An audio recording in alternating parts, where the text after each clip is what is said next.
What is up, everyone? I hope you guys had an amazing weekend. We're here back at Guildhouse. Guild Weekly, you already know, start.gg/Guild Weekly if you're trying to tune into the bracket. Here with some more Smash Ultimate. It feels like it hasn't been too long since we had a big event actually here. I know this weekend was a pretty jam-packed one if you guys were tuning in for the mayhem that was here, you know.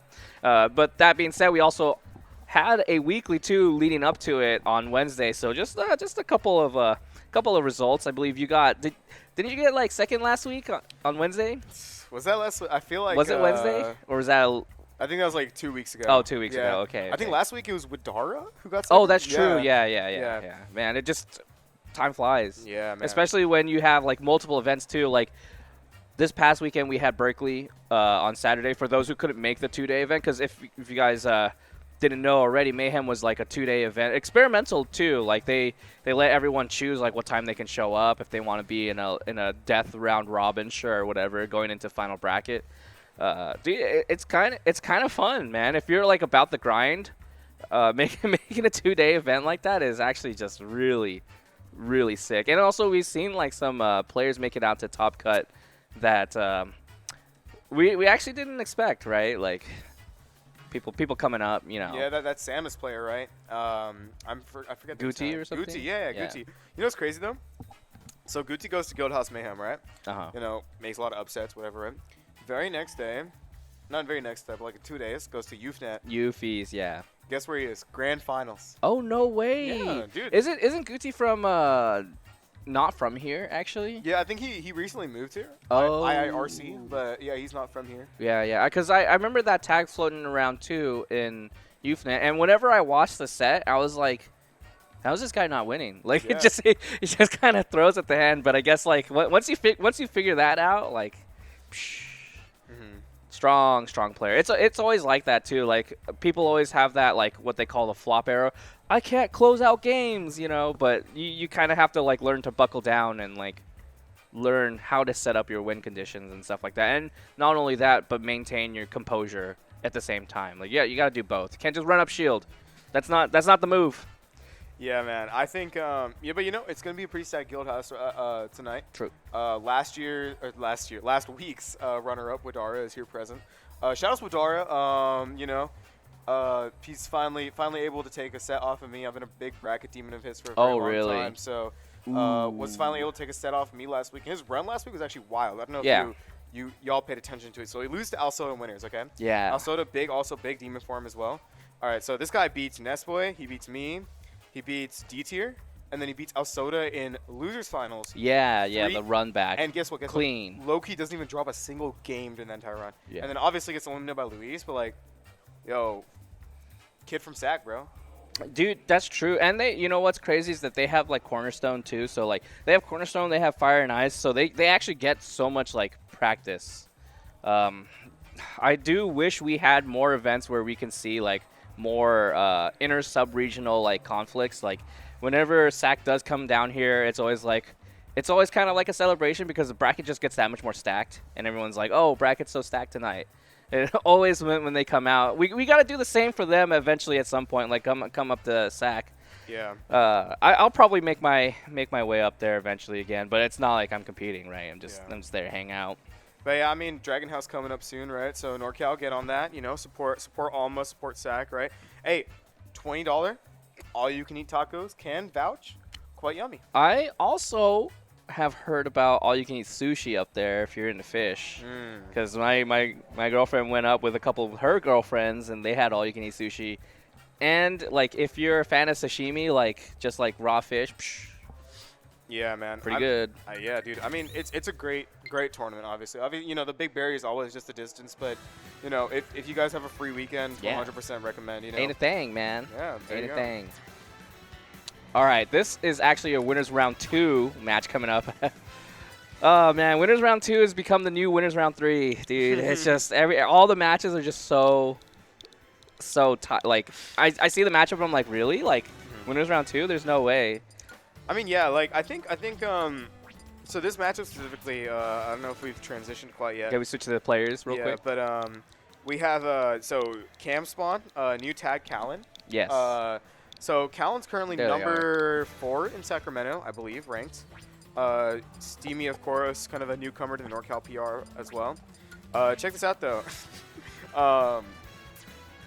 Callan actually had a very close set with Kurama. So check this out. I don't know if who's watching that corner. I think it was a cornerstone. But so he's playing Kurama, okay? Yeah. He's up 1-0, and he has a down tilt on Junior's last stock at ledge. He just needed to burn knuckle, and he would have 2-0'd Kurama. Unfortunately, no, he did not burn knuckle, and he ended up losing the set. No, not like this. But so this kid, lots of potential.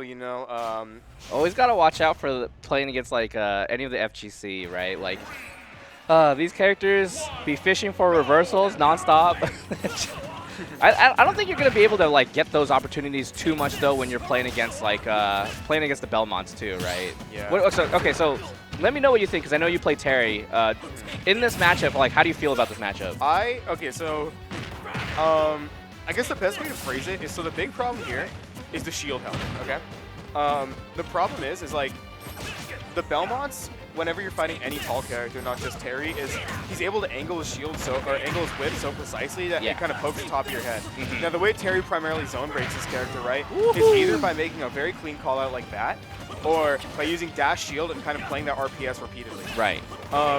Terry's big, he's strong, he has a lot of zone breaking potential, but... Oh my god, I can't believe that actually perfectly set up for the up smash too. And like the fact that Steamy was ready for it, god. I need to shut up, bro. This is going way too fast for me to explain this dude, matchup. yeah, that's true. that is true.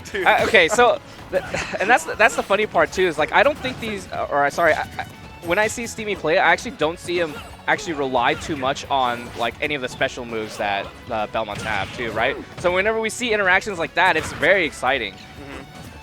Holy water, okay. I like the attempts right here, Steamy with some innovative play on the Belmonts. Yeah, and I mean, the big thing, right, is he knows he can go for these up B gambles because of two reasons. Firstly, look at where he's landing. He's landing right below the platform. Well, he was right above the platform, which gave him that 50-50 mix-up, right? Terry needs to kind of commit hard in order to catch that landing. So Steamy uses that ambiguity to his advantage. Yeah, and that's what I really like about Steamy's gameplay, is that you kind of don't really know what to expect. Rising back air, like, or landing back air. There's so many different like timings you can have whenever it comes to any of like the zoning tools, quote unquote, the big normals that the Belmonts have. On top of that, down air, right? There's Callan, okay. Needs to get something though. This is not looking good. Yeah, man, and I mean that's the hard part about this matchup, right? It is so hard for Terry to like, obviously still with the insane go meter comeback mechanic, but in order to get that go meter, you got to get close to Belmont, and when you're down at a deficit like this, it's difficult, truly. Yeah, that was great reaction on Steamy's end right here. Callan still at the ledge, staying alive. I don't know for how much longer though. Got the auto cancel. Not enough though. Steamy actually very aware of the situation. Yeah, and I mean just that surgical position, right? Just saying you are gonna be here. You're getting impatient. You want to hit me so bad. That is Steamy's MO.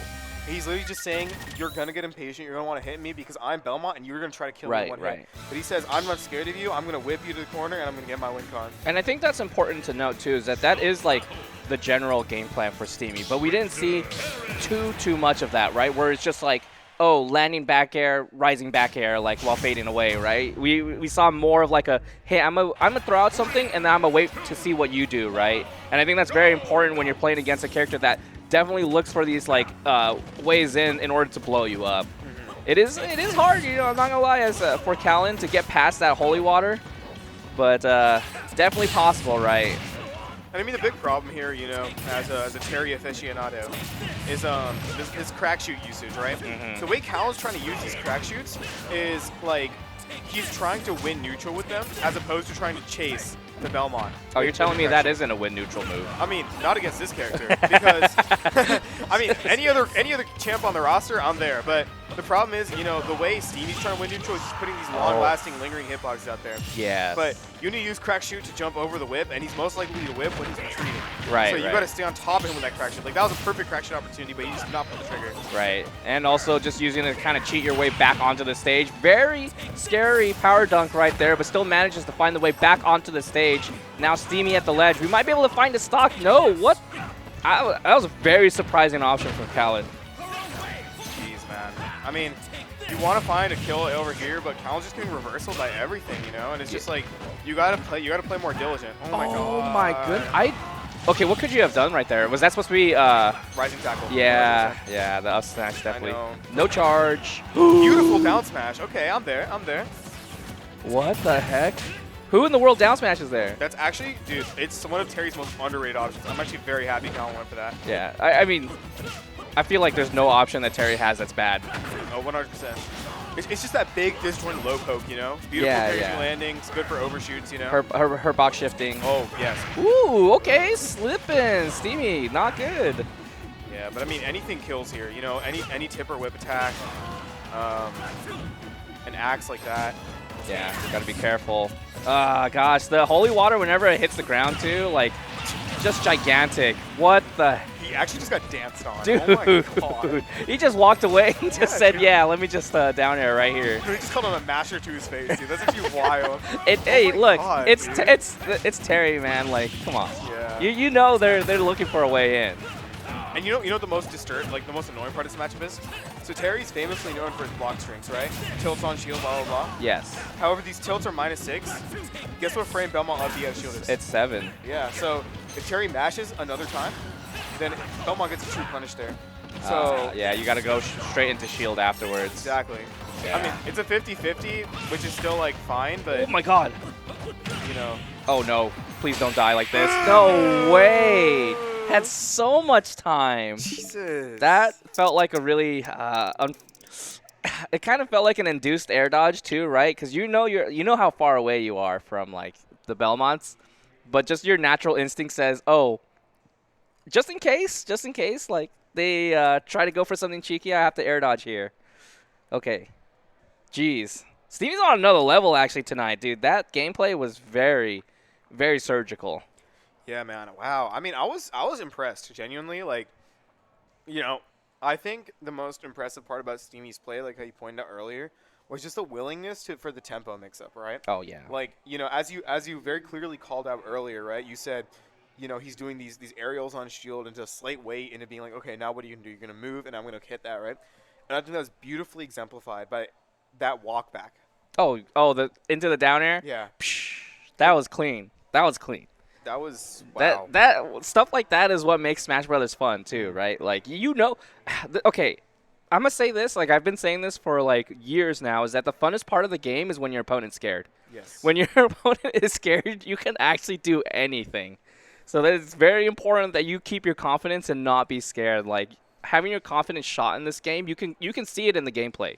Yes, 100%. And I mean, you know, dude. I mean, that forward smash, dude. That forward smash was crazy, honestly, to close. Oh yeah, yeah. So like, here's the thing about like the Belmonts too is that like positioning your whip to hit where you need to is not as easy as it seems. Yes, it's long, but like the active frames are so small to the point where like you know it has to hit at this exact point at this exact frame.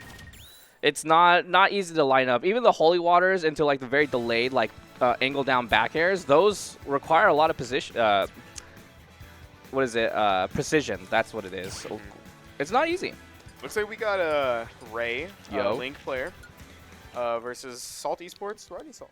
Oh, hey. No bias for me though. I gotta stay impartial. Keep the bias. You can have it. He's got. Let's go, Rodney. He's got salt on it.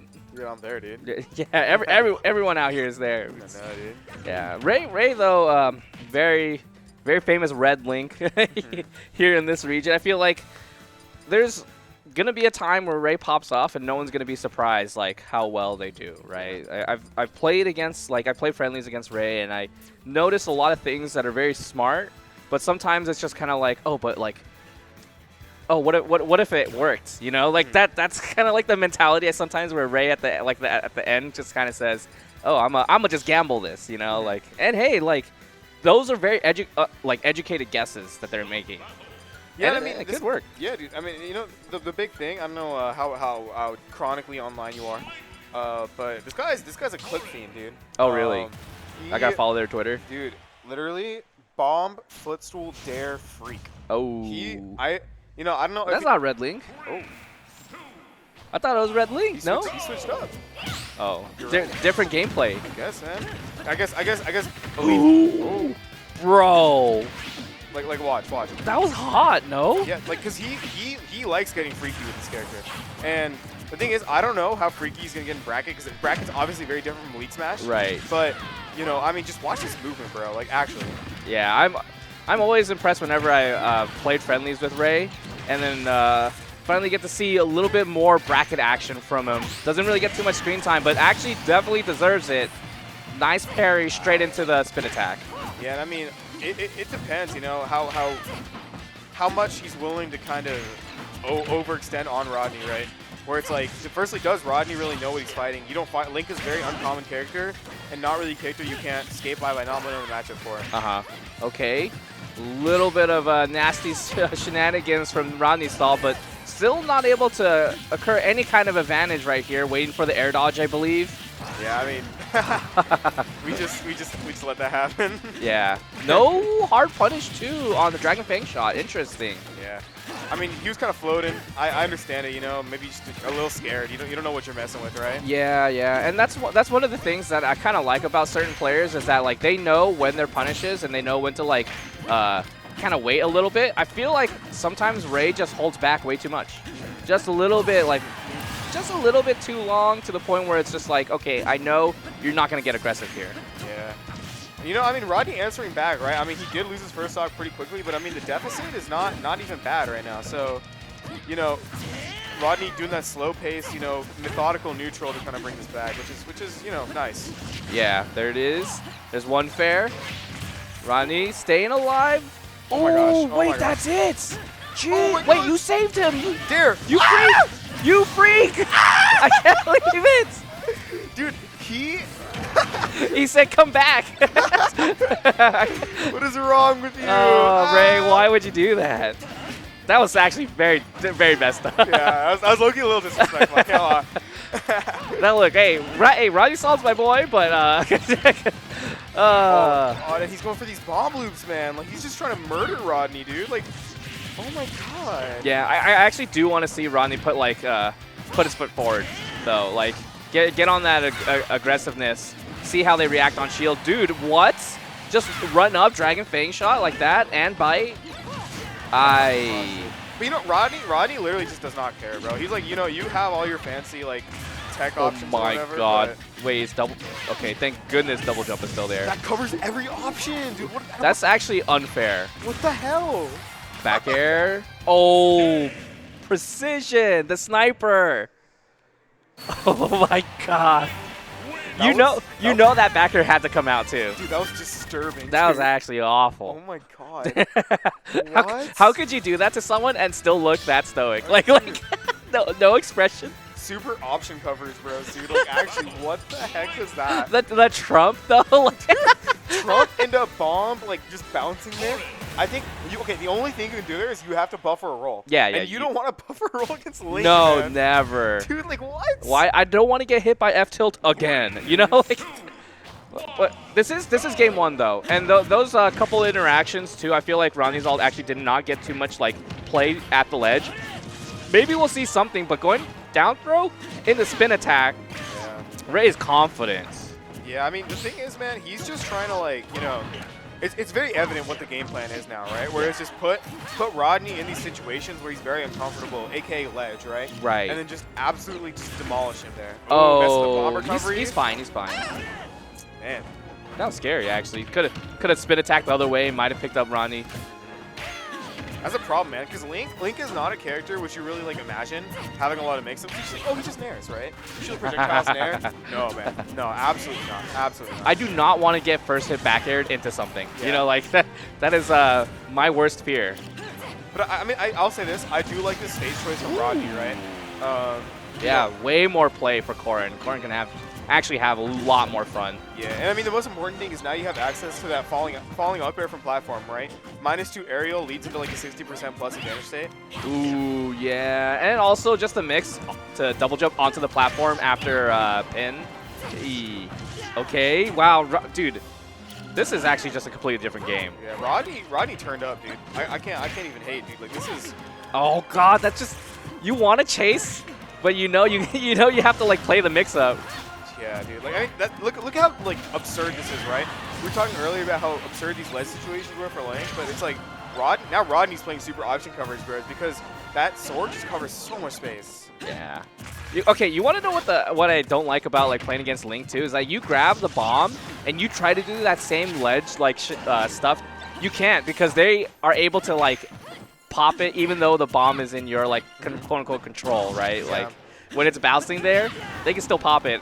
Exactly. And I mean that's a big layer to it, right? Link being able to detonate the bomb, right? Something not a lot of people know about Link, right, is when you take that bomb, you can't throw it at him at 0% because it then becomes it's negative. And then if you throw it at him, run in, he gets a true up B punish on anything you do. So that's great. I had to learn that the hard way, actually. Shout out Zed, by the way. Shout out Zed. I actually missed that guy. I played Wi-Fi with him, but nothing Wi-Fi about that ledge trap. That was no. That's straight up. That you gotta know the matchup. No commitment right there on the pin. Yeah, man. I mean, dude, now Ray's running away with this Link, a very heavy character, right? So it's going to take up a little bit of effort from Rodney to find this kill, right? Right, yeah. We've been seeing like straight back airs find the kills for Rodney, but I don't know how often you're going to find a straight back air, but there's up special. Taking that stock, now we're at 1 stock apiece, but 75%, Rodney's bleeding. Oh, man. I mean, that was low-key a Hail Mary up B, let's keep it a buck. But, hey, I think that's hot. Whenever you do a beefy up special, like, very clever. See that F tilt, man? Yeah. You can't roll. You just can't roll. This is disgusting. Yeah, nice little stall right there. Stays away from the bomb. This is actually huge for Rodney to make it back, but the reaction, the spin attack, not enough to seal the deal, though. Yeah, I mean, Rodney's kind of, he's got to find something, man. But what's going on right now is just not going to... Ooh. A little too close. Okay, very good stuff for Ray right there. Okay, I don't know if you noticed, but Rodney doing pin to turn himself around so that they can back air back to stage. Little optimizations like that make me really happy. Yeah, and I mean, that's what you got to do, right? Corrin, otherwise, obviously you can't directly challenge that recovery, but, you can't linearize your timing either, especially character against Link, right? So even, doing those back air timing mix-ups to get back to stage, you at least mitigate the risk of potentially just getting arrowed or bombed off stage. Right, like yeah. Link was pressuring, so, yeah. That was good. It's just, man, so much percent, like, taken, too. And it's scary whenever Link brings out bomb. Just Z-drop is terrifying. I don't think Rodney had to play in that range, though, you know what I'm saying? Oh, yeah, like, 100%. Probably could have played, like, a little bit, like, still play aggressive, right? But you got to be just more on top of it with the spacing. And also just see, hey, like, how are you going to react to pin? Because not every single time is going to be the same, right? Yeah, and I mean, that's the thing, right, about Link and about pin as well, right? Where pin is just kind of that check. Yeah. It's just saying, okay, like, It's a grounded check, and it serves as an anti-air if you get it at the right timing, but, not as strong as an anti-air. Right. It's not technically safe, but... I mean, you're not reacting to the pin drop, no, dude. Like, you're not reacting definitely not. So it's like, I would have wanted to see Rodney kind of play a little more of a nuanced neutral for sure. I like the Dragon Fang. Oh, yeah, the DFSs were good. The Dragon Fang shots were beautiful, but it's like... they're risky. And yeah. we saw that at the end, right? He was charging Dragon Fang in his face, where he just said, I don't care. And just popped the up B. That is insane. To see what's happening right in front of your face and be like, yeah, I'm just going to spin right here. Like, who cares? Spin attack. Literally. Like, that's the thing, man. Like, I'll say this. I have a lot of Link experience. I got to play Galing a lot back in college, right? That character, if you don't understand how specifically to push advantage and his general openings in neutral, you just get run over. Yeah, honestly. It feels like the timings are very strict to find your opening, right? Yeah. You have rising there, landing back air, like, dude, it feels terrible. But as long as you understand like what their threat bubble and timings are, you can find your way in. Especially as Corrin too, right, where you have landing fair on shield and you can space it, and they can't just nair you out of shield, right? Like, it's just not that free.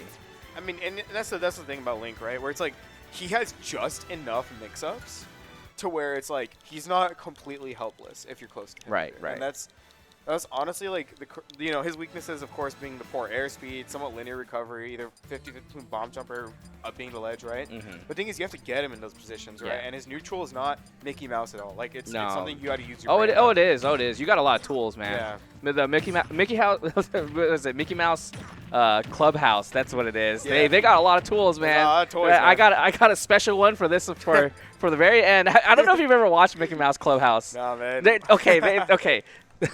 I've only ever watched it because my daughter. We had that on like 24/7, dude.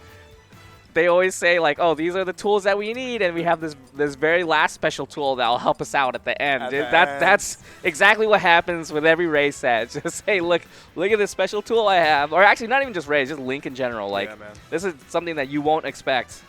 Something nasty. Yeah, I mean he's ready for everything, bro. Like truly. Puresalt versus Salt Lord's happening. That's funny. Let's talk about this set, right? Sandfall coming out of the cave, right? Oh yeah. Haven't seen this guy in a while. Shout out to Shulk. No shout outs to Fizman. I'll see you this weekend, buddy. Where are you? I see you. But yeah, I mean this guy, I think it's Toro, right? Toro, one of the up and comers from UFNet. Yes. So I'm excited to see how this goes. Bowser, one of those characters once again that does run people over. I am interested to see if Toro understands the spacing versus no space that Shulk kind of likes to do. Displaced fairs, right? Yeah. Bowser up B being frame 6 out of shield, Shulk fair being -7. So I know Toro's going to have to play precise, but if he plays well, he could pull something off. Yeah. I think this matchup is like very interesting because Bowser actually has just that fair is just so good in this matchup. Like Bowser's rising fair, you can swat Shulk out of the air. I don't know how much you're going to be swatting someone out of the air when they have Buster Art, and especially the switch to Smash Art. That's okay. That is one of like Sandfall's strengths, is how good he is at using the arts. And I feel like there's not too many like Shulk players that are as expertise in like switching to like, oh, I need this art at this time and how to get there, right? Like because that is all like their individual tech that you got to know as a Shulk player. Yeah, I mean, this guy, that was a beautiful up tilt firstly. Beautiful overshoot up tilt, right? Shulk being kind of a little more prone to jump than most of the other cast. Right. So Toro just saying, here's this anti-air. Yeah, true. And that's very important in this matchup too, right? Like, hey, I know you're going to jump a lot. Let's do the tools that prevent you from jumping too, right? Might have gotten something started right there. Sandfall not scared. It's time? Is it time? Yeah, get out of here. I got this. I got this. All right, well, I'm going to pop out of here, chat. I'm going to give Louis Freaky the mic. Hey, everyone in chat, say happy birthday to Shrudig. Happy birthday, Shrudig. All right. Okay, I forgot what I was saying. I think it's important to anti-air. Or air-to-air, sorry. It's not even just anti-air, because anti-airing is very difficult against a big sword, right? Sandfall. I feel like Sandfall is actually just like experimenting so much in this set right now, and it's really working out for him. Hey, caught him. Got him overextending a little bit too. Smash arts, little terrifying. Some immediate switch to the speed. I love it. That's okay. That's what makes like Sandfall such a hard player to like catch. Is whenever they do like switch arts and their momentum changes just a little bit, you kind of have a difficult time following, right? There's the up throw. Okay, fair. This is actually such a good situation for Toro. Toro can actually close it out right here if he finds a good hit. Landing Nair really tried something nasty. That full hop landing Nair is just, ugh. Flame Breath, just a little bit of damage. But I don't know. I would be very, oh gosh. I was going to say, like, at the ledge, I wouldn't want to do Flame Breath as, like, a ledge trap because their most likely option, and this is just from personal experience, maybe I'm wrong, is jump from ledge is just so good as Shulk. Like, that should be their go-to option because they have just not infinite landing tools, but Nair and Fair just help them get to the ground. And on top of that, they can change arts to get them to the ground faster. You kind of have to like think, oh, this is what I got to do.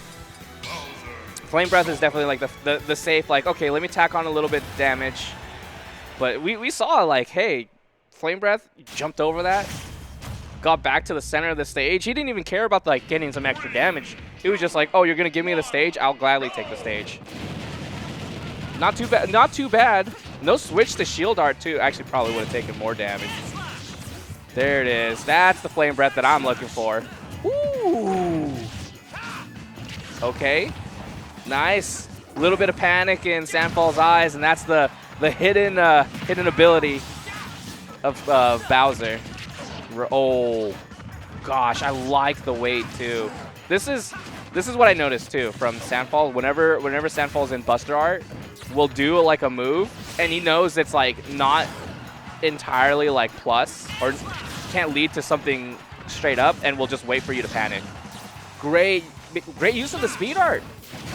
There's a fair. Ooh. We got Sandfall playing with all the arts. I love it. There it is. Woo! Gotta love that fair. That fair is the breadwinner for this matchup. What up? What up? You made it. I did. You made it. Just in time to catch this set. I saw game one, you know, from the crowd, and it was quite close actually. Toro doing a good job. Yeah, I think what it really boiled down to is that ledge trap at the end, doing flame breath from that far away. Like, I don't know. Ooh, damage. Shulk just does so much damage. Oh, is he no dead? way. Oh. I've never seen Shulk jab block before in my life.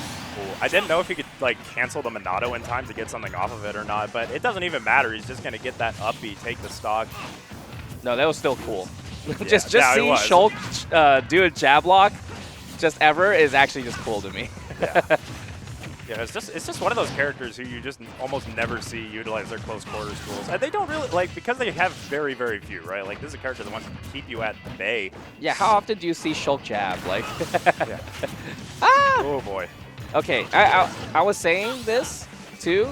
Sandfall is so good at utilizing the arts to almost, like, its fullest potential, right?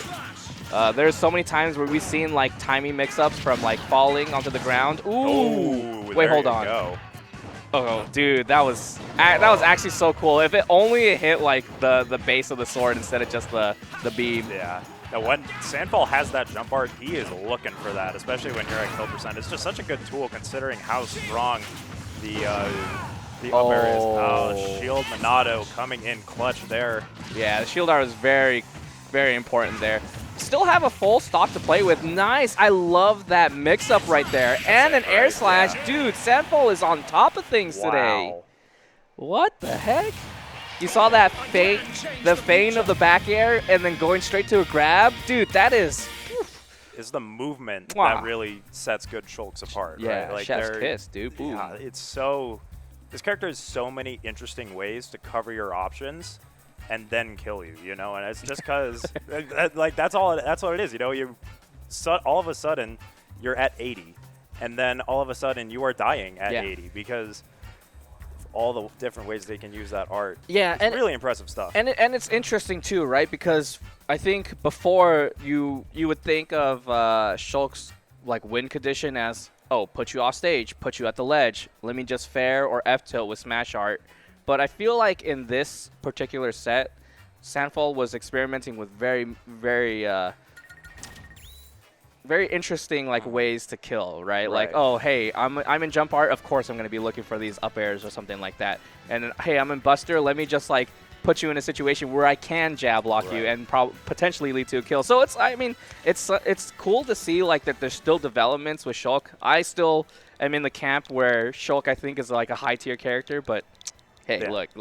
I know some people don't believe it.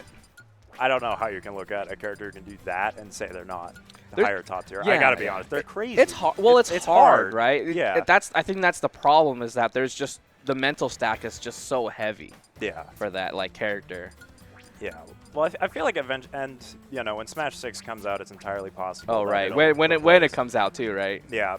But if this game did stick around for as long as say Melee, I'm sure we would get a Shulk who really spent the time. Oh yeah, you know, there's really a lot of cheap stuff, man.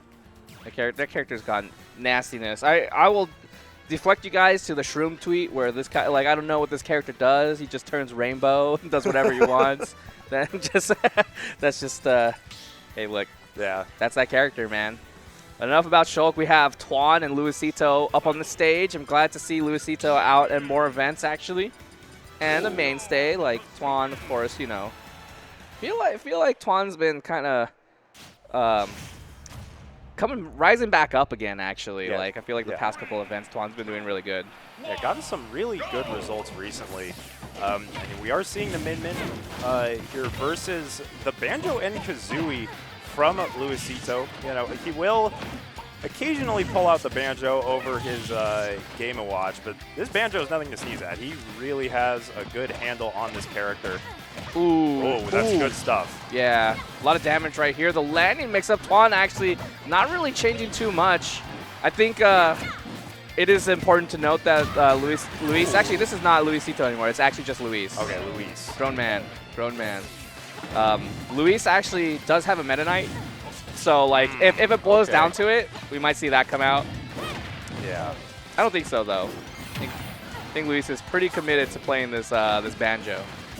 And the thing that a lot of people forget about Banjo is he's actually quite hard if you want to get all of those. Oh, yeah. I'm not going to say high value because it's still Banjo, but if you want to get as much value off of him as you can, most of those combos are highly technical, but sometimes all you need is a down smash. Oh, man, almost converting that.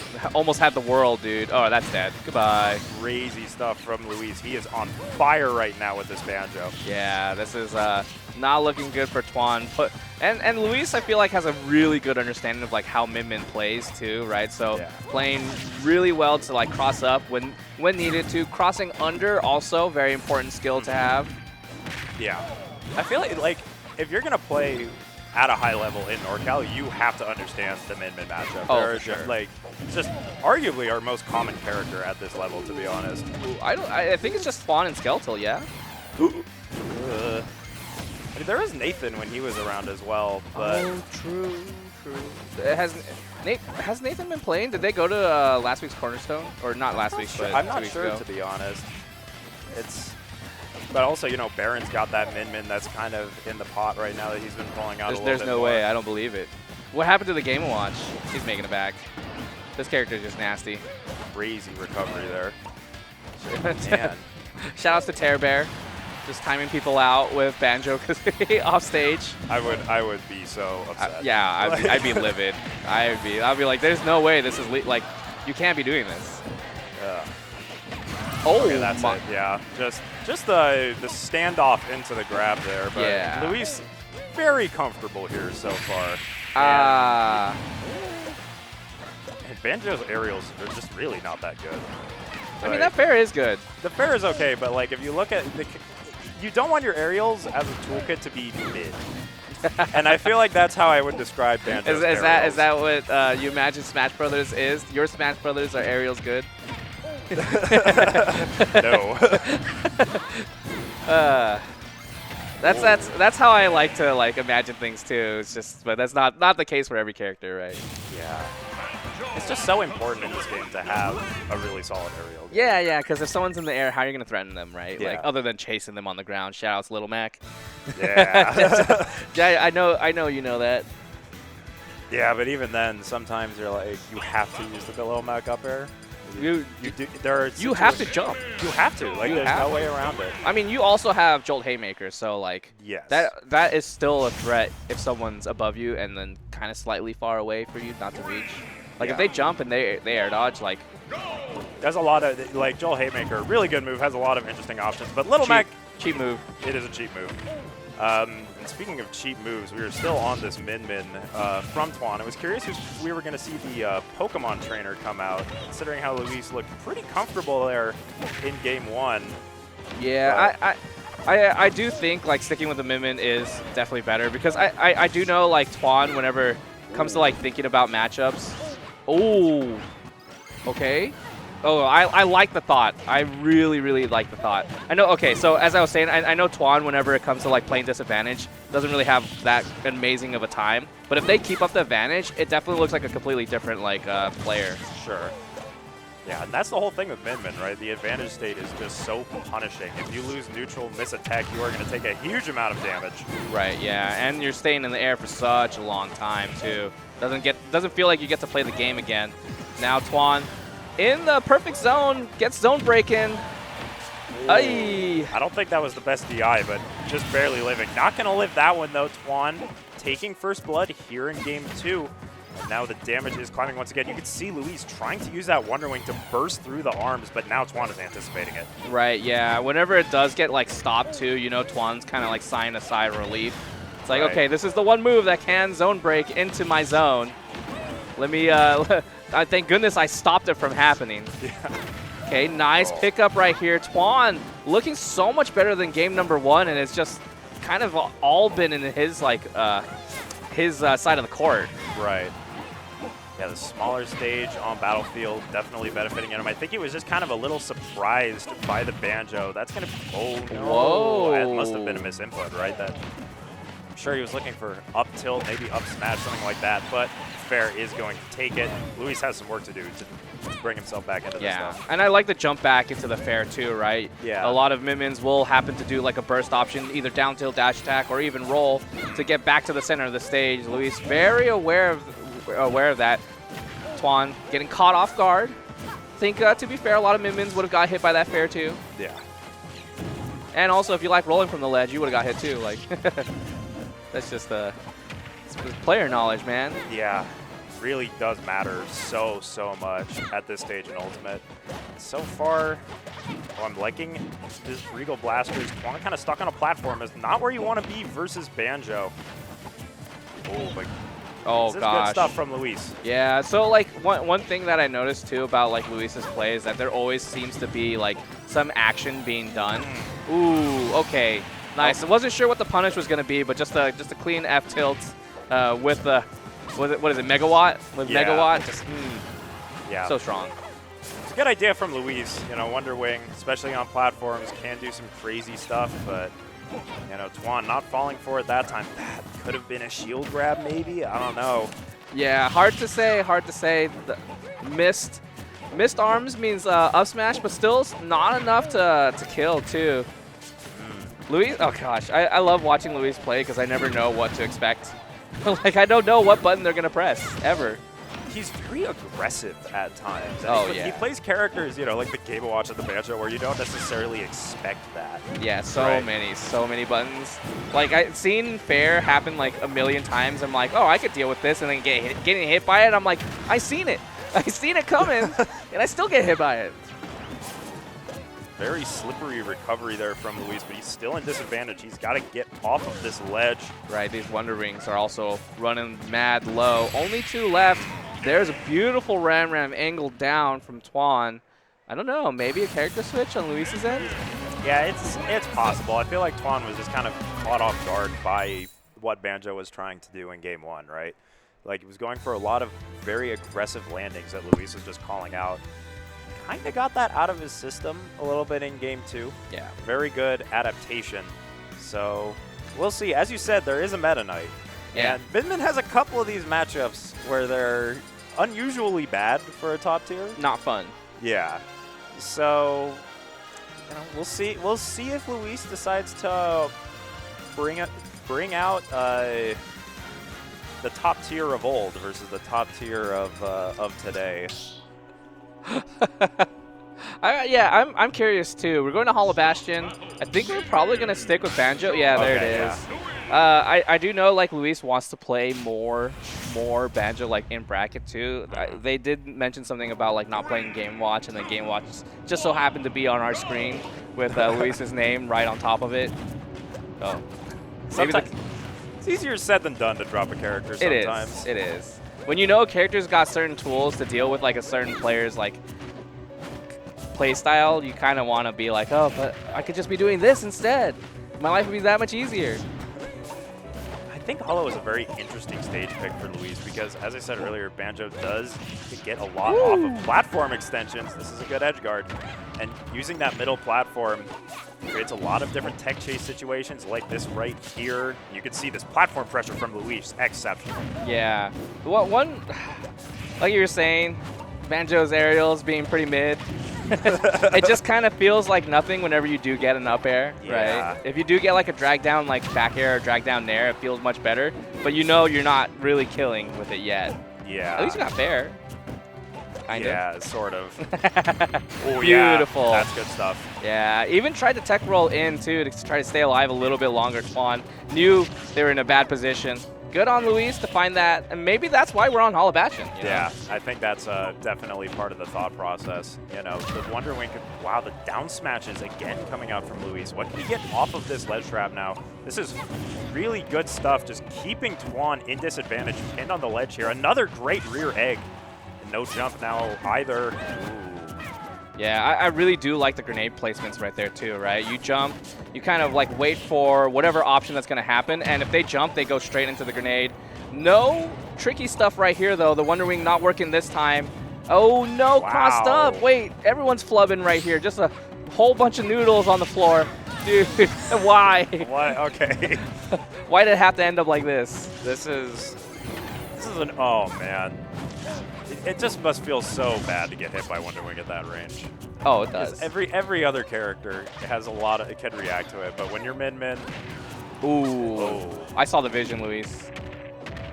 Okay, this is the, Twan really wants to get a kill here. He wants to bring himself back into this. This is where he's gonna have to make something happen, but 160 now on Banjo. He is quite heavy, and another Wonder Wing clips him. He's out for the stock, but he has 2 more to go.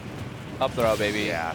Okay, still doable for Min, right? This is a character that does have the potential to zero death, and also, like, we can play that offstage game pretty well. Yeah. Wonder Wing situation, not able to find the tech chase once again. Twan, pretty aware of it this time. Yeah, but it just looks so hard. Like, as you said, Min can bring this back, but okay, Ooh. this is, you know. Nah, dude, that jump was so essential for Twan, Yeah. too. He has to play this so patiently and so carefully when compared to a lot of matchups, specifically because of that move, right? Yeah. If he gets even a little bit over-aggressive with his arms, a big ol' Wonder Wing is coming out. So Twan gonna really have to dig deep here, play super patiently, wants to get a kill here. Ooh. Ooh, okay. Nice. Staying alive, too. This is actually so good for Twan, and if Twan can keep it up, we actually might see a whole set win for Twan. Luis, though, on the chase. Yeah. What can Luis get from this ledge trap? Back air? No way. Killed. Wow. Whoa. Great stuff to Luis. This Banjo is looking fine right now. Really, really good stuff to him. You know, Twan doing a good job to keep it close, winning that game 2, and then game 3 started to bring it back a little bit, but Yeah. it just seems like a very strange matchup from Yeah. Min's perspective. Yeah, just having to wonder about, like, Wonder Wing, it's kind of, like, crazy. Yeah. You just watched the best of 5 on another stream, and this is still going. Come on. It's Banjo, and it's Min. Like, Yeah. How are they We gonna love slow gameplay. how are I don't think that's the entirety of NorCal. Just most of it. Yeah, No, no, just kidding. Just kidding. I don't even think it's most of it. I think No, it might be not. half of it, but we still have a fair share of explosive characters. Yeah, we absolutely do. So, But yeah, that was not one of the matchups where no.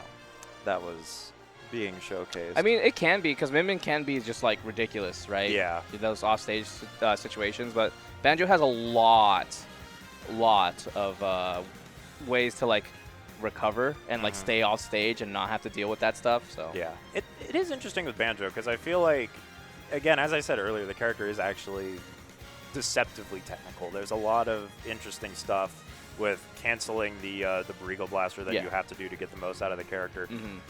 And he still just doesn't do that much damage. No. So- that's the worst part too, right? Yeah. It's just like, oh dang, like look at this, I got 3 hits on the Barrigo Blaster. He's at And 18. and you're like, what do I get afterwards? Like I gotta drag him down and then go for mix afterwards. Yeah. Like, Yeah. man, imagine if I could just combo straight into Wonder Wing every single time. Well, I think It's- it's a good thing that. Yeah, yes, yeah. I agree. I would not like playing against Banjo, especially because Banjo kind of like doesn't have to interact with you for a very Right. long time because Grenade, Yeah. and they can kind of choose when they get to interact. If you're certain characters, if you're like a lot of characters just don't have anything they can do about a Banjo being like this far away in the air, Yeah. and they throw a grenade and like, well, what do I do? Like, yeah. they still got landing mix. Yeah, he covers such an interesting space with the egg and then the Barrigo Blaster as well. Mhm. It's just not a traditional threat bubble, if that makes No, sense. yeah, you know? yeah. It's very annoying. If you're walled off by Banjo, it's gonna be a long game. Yeah. Win or lose, it's going to take a while. They're just waiting for the next match. Okay. Alright. Cool. Pretty stacked bracket tonight. Yeah, very stacked bracket. People came out. It was honestly like, it's not the biggest bracket that we've seen, but it was. Wait, I'm missing the cupcakes. Those cupcakes. Oh, yeah. I need that. My stomach needs it. I actually might go down right now. I imagine it's in. Now is a good time. Now is a good time. I will be back. Awesome. I will be right back. Happy birthday to Shrudik as well. I'm sure that's been said on stream already, but our resident crazy inkling is put another year in the books. So we are currently, as Snorlax goes to grab some celebratory cupcakes, we are waiting on a stream match here. It is a very stacked bracket. We got a lot of people who came out today. Luis, Shrudik is not in bracket, unfortunately, but just about everybody else of his caliber that usually comes to these is here and is out for blood. So this is we've already had some interesting upsets though. So, there's some killers and losers. I believe Alsoda is in losers already, so that's definitely going to shake things up a little bit in the bracket. So, and I see Mario Kart happening on a tournament set as well in the background. So we have a whole host of things happening here at Guildhouse today.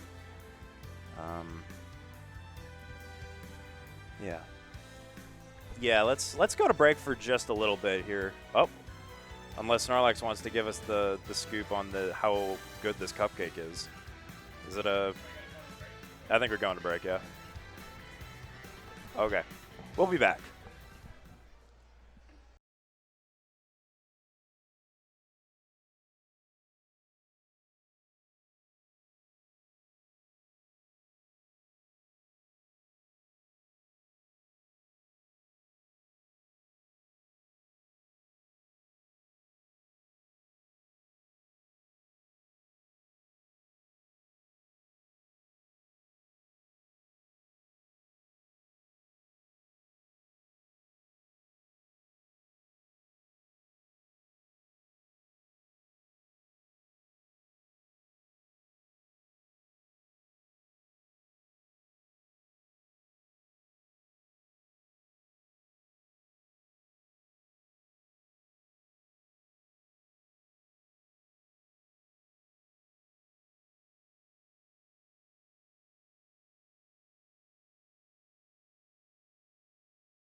I hope you guys like that little break. We're actually back. We'll get a little water break, a little quick bathroom break. We got Widara and Salt Lord. This is a hot set. This is winner of the Mayhem that happened this past weekend versus Widara, who got second apparently last week. Yes, it did. Yeah. That was very impressive stuff from Widara last week. That was. If you want to see what good junior looks like, just go back and watch last week's Guildhouse. Learn your mix from this guy. Yeah, seriously. Widara is so good with that too. That's why, like, whenever I watch someone play against Widara, I'm like, please don't jump. Don't jump into him. He's scary. He is scary. You don't think of Junior as a very scary character sometimes. Just one of those. Right. And then the back air or forward air hits you, and you're like, oh. I'm in a really bad position now. Wow. And it kills? What? Yeah. I like the crew sitting in the table right now just watching. That's a fun table to watch at, actually. Watch from. You got the best seats in the house. Actually. Yeah. This is the best seat. Right there. Yeah. Actually, I think up here is actually pretty good, too. Yeah, this is definitely a contender as well. Oh, yeah. We're just chilling. And speaking of contenders, these two could both make deep bracket runs. Yeah, that's true. It doesn't matter who wins here or not. They're probably going to end up in top 8. Yeah. So We'll see. It's going to be Morton versus Salt Lord's Aegis here. I did not see what stage they went to. I did see them doing the rock, paper, scissors, so maybe something interesting, and it's Whoa, FD. it is Okay. interesting. I love whenever someone ends up going to FD first. I'm like, yes, please. I want to see more games on FD. I want to see why people hate it. I love FD. Like, same. This stage goes so hard. And it's really interesting to see what people do with no platforms, because I feel like people get so used to the biplat layout at times, because it's almost 95% of sets have at least one game on a biplat. Yeah. Right? Yeah. It's just a fact of Ultimate at this point. So FD can really trip some people up sometimes. I'm sure these two, though, very experienced. I would imagine that Junior has a lot of good options on FD, though. Just the flat stage, you know, can apply a lot of pressure with the Mecha Koopa at range. Yeah, definitely. I think you don't get really like too much like landing mix-ups, because Bowser Jr. kind of really needs the platforms to extend a couple things. But if you get a grab, man, you're just getting damage, and then you'll get your landing mix-up somehow, right? Yeah. Okay, Photon Edge back onto the stage. No answer from Widara. Only 72% so far, and Salt Lord's looking to make the lead even wider. It just looks so challenging for Junior to deal with Mithra's movement. Like, the character is just so fast, and as interesting as Junior's movement mix-ups are, they are still just mix-ups. The raw movement is not as good as Mithra's, right? That's going to be the stock. So Widara doing a good job to bring that one back. That is, that's actually, you know what, like, it's a hard skill to learn, is up smashing out of shield for rising aerials out of shield. Right. Yeah, you have to like know, oh, okay, this move that I do can make someone want to do a rising aerial out of shield, and then I'm gonna up smash. Like, that's not something that you can do, like, well, maybe some people can, but on raw reaction. Oh, the time, dude, the timing mix-up on that forward smash is actually just wild. So dangerous when you're getting mixed up like that. Especially, oh no. Not the cannonball. That's unfortunate. Not the Mega Koopa. Hey. So laggy. Yeah, I do like, it's interesting that we started on this stage though, to be honest though, because it seems like Widara's having a very difficult time playing that, like you said, neutral, right? Like, yeah. The character has Clown Cart, yes, but what do you do when this character's dash attack is just going like 10 miles in like less than a fraction of a second? Yeah. I mean, honestly, it does. FD, I'm sure, is not helping necessarily, Woo! but this matchup just looks so hard. Photon Edge. Oh no. Not fast enough with the spin out. That's so unfortunate. You always, every time you see Mithra Photon Edge at this point in the game, you're kind of holding your breath because so many characters are so good at punishing it. But sometimes timing that punish just a little too hard. Oh. Ooh, I like that. Yeah. Little bit of a jump. Still staying alive though, okay. Finds the way very close to Salt Lord, but not able to pick up the kill with the rising Nair. Oh, wow. Man. That was bold, to be honest. Yeah, I think Widara is kind of swinging for the fences a little bit here, and Salt Lord is just laying back. Again, his character is just so fast. Not this one, but oh, man. Yeah, the whiff punishing from Salt Lord really made the game there. Yeah. And that's one of those like moves that put you in that situation, right? You do that landing, what is it, back air, and then you do up tilt because you kind of crouch a little bit with your up tilt. Nasty stuff, dude. Ugh. Hurtbox shifting in this game, I love hurtbox shifting a lot, but I can see why people get annoyed about it. I disagree with you. It really annoys me. I love I'm one hurtbox of those shifting. people. It's just You play a little bit of Little Mac, no? Like I do. Yes. they down like the down tilt, the up smash even. Listen. This is the man who low profiled my grab with Kirby. So like I love that. No? I don't. You don't like that? No. You don't like watching Snake low profile something and then up tilt afterwards? He shook his head. You actually If y'all could see my expression there. he scrunched his nose. He was like, no. I think that's what makes this game beautiful, though. There is. If you understand your hurtbox shifting, it makes the game wonderful. So it is a wonderful game. All the little idiosyncrasies of this game really make it. I like the battlefield switch here by Widara, by the way. Yeah. I think we probably should have ended up on a stage with a platform because now Widara is just like really making it work too. Yeah.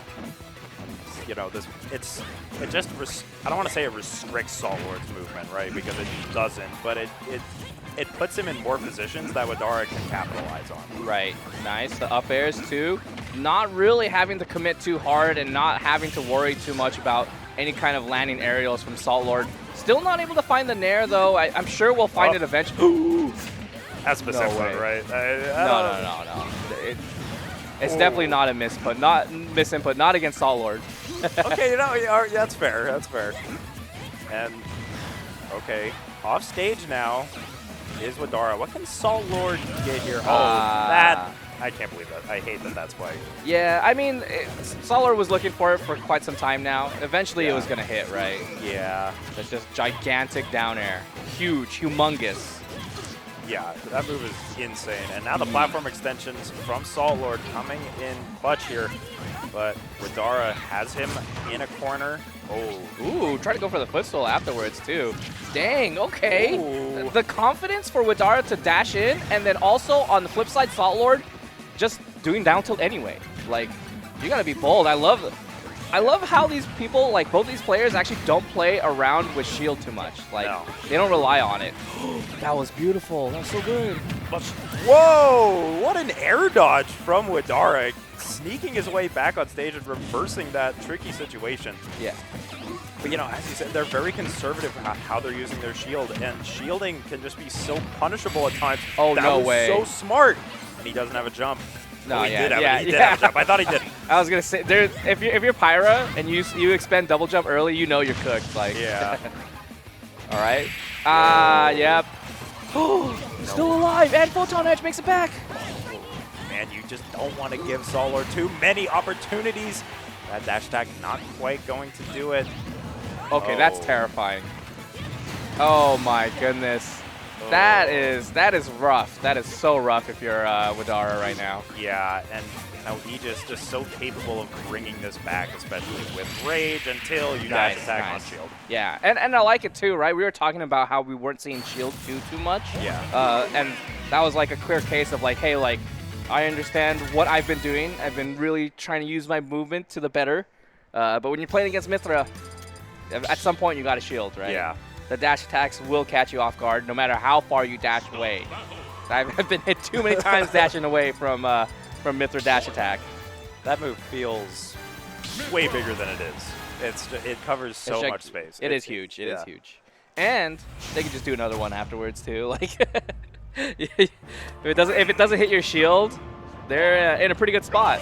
All right, on to Hollow Bastion. I feel like I see Widara kind of end up on this stage quite often actually. But Salt Lord really likes this stage. The central platform, you can get so many interesting things off of it, especially with Pyra. You will just see Salt Lord go on Pyra and down air on that platform repeatedly. Oh, yeah. Over and over and over and over again. And it works more often than it probably should. People get impatient, and then you die at 40. Yeah. You're like, oh, I could challenge this. I know he's going to go for a down air. Ooh, okay. Nice. Picks up the down throw. Doesn't find anything else afterwards. Oh, there's the clown card. The delayed swing with the wand. Jeez. That was so smart from Widara. And now he has this lead. What can he do with it now? Salt Lord tacking on some damage. This is a good juggle. Yeah. Yep. Good close quarters combat there from Salt Lord, but now Widara has him in a bad spot. No way. What the get up forward smash? What kind of world does Salt Lord live in?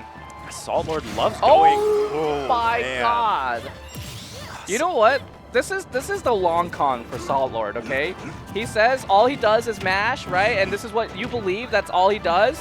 And then he does an air dodge wait and hits you with a move that kills. You're like, damn. I thought all he did was mash.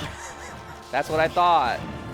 It's insane how some people can just change their game plans on a whim. Like that, you know, really adjusting what they're doing, adjusting what they're looking for. Oh, what a Mecha Koopa. Such a good parry. Oh my god, tech chase afterwards, but still not able to find anything. That was so dangerous. That honestly could have been the stock from Widara. Losing a tech chase on that platform versus Pyra, so dangerous, but he escapes with his life, and now that's the stock going the opposite direction. That jab, gonna take it. Yeah, things are looking pretty grim for Salt Lord, but we know how fast this percent can rise up too. Not if you drop these combos. Situation's not looking good for Salt Lord. Widara chilling, big chilling. Yeah, but be careful here if you're Widara. You are now at kill percent, especially with this Pyra. Just the dash up smash. Salt Lord is getting all of these options right now. Yeah, I love the checks too, right? Where you're playing against someone who doesn't give you the respect, you tell them why you should give me the respect, right? There's the landing there. We're going to find some damage right here. Waited for the clown cart. The jump straight back to Salt Lord. Not ready for it this time. This is the ledge trapping from Widara. This coverage is excellent, and the Flame Nova, not sure that's what he wanted. Oh, and now trying to get the jab. Not sure if it would have killed just yet, but now going the opposite direction. The mix from Widara, he's searching for this kill. Yeah, and this is why I say, like, when you're playing against Widara, don't jump, because those back airs are definitely lethal. Wow, not able to get the up smash in time right here. This is Widara right at the ledge. Oh, no. Oh, no. You called it, man. Just loves looking for those down airs on the platform. Yeah, Widara, I don't think you should be hanging out here too long. Okay, good nair, gets him out of danger. Yeah. But... Ooh, didn't turn around, no. Nah, it doesn't matter. You tried to stop it. That's good recognition from Widara, though, knowing that beats the blazing edge, you know? Yeah. That's one of those interactions that I know Salt Lord wants to throw out to stop the start of Clown Cart, but right. Hey, when it's out, it's out. Yeah. So a little bit unfortunate ending there for Salt Lord, but Widara is moving on to winners semis. And now I think I see Dtier walking up to the stage. Yo. So we might be getting some ice climbers here on the stream shortly. This looks like it might be Dtier versus Sandfall. Oh, whoa. Whoa, actually, interesting matchup. Yeah, this is...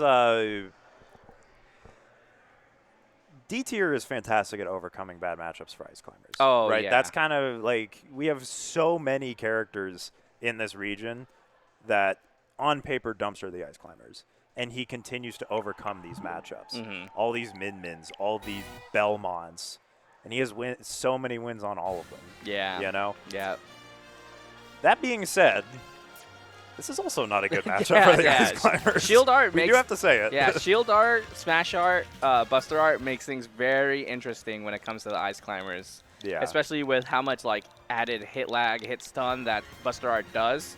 But it also makes things interesting on Shulk's end, right? Because you're hitting both shields. You actually don't have that much shield stun, right? When hitting anyone's shield as Shulk, it feels like nothing, at least. That's what, right? Yeah. But when you have to hit both, like you hit one first, you hit the other one afterwards, you're a little bit more minus than you think. Yeah.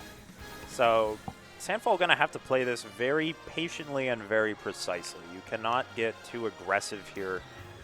You just have to be so careful when you're playing in ice climbers of D-tier's caliber. True. There's always something new. I feel like every time I watch D-tier, I see something completely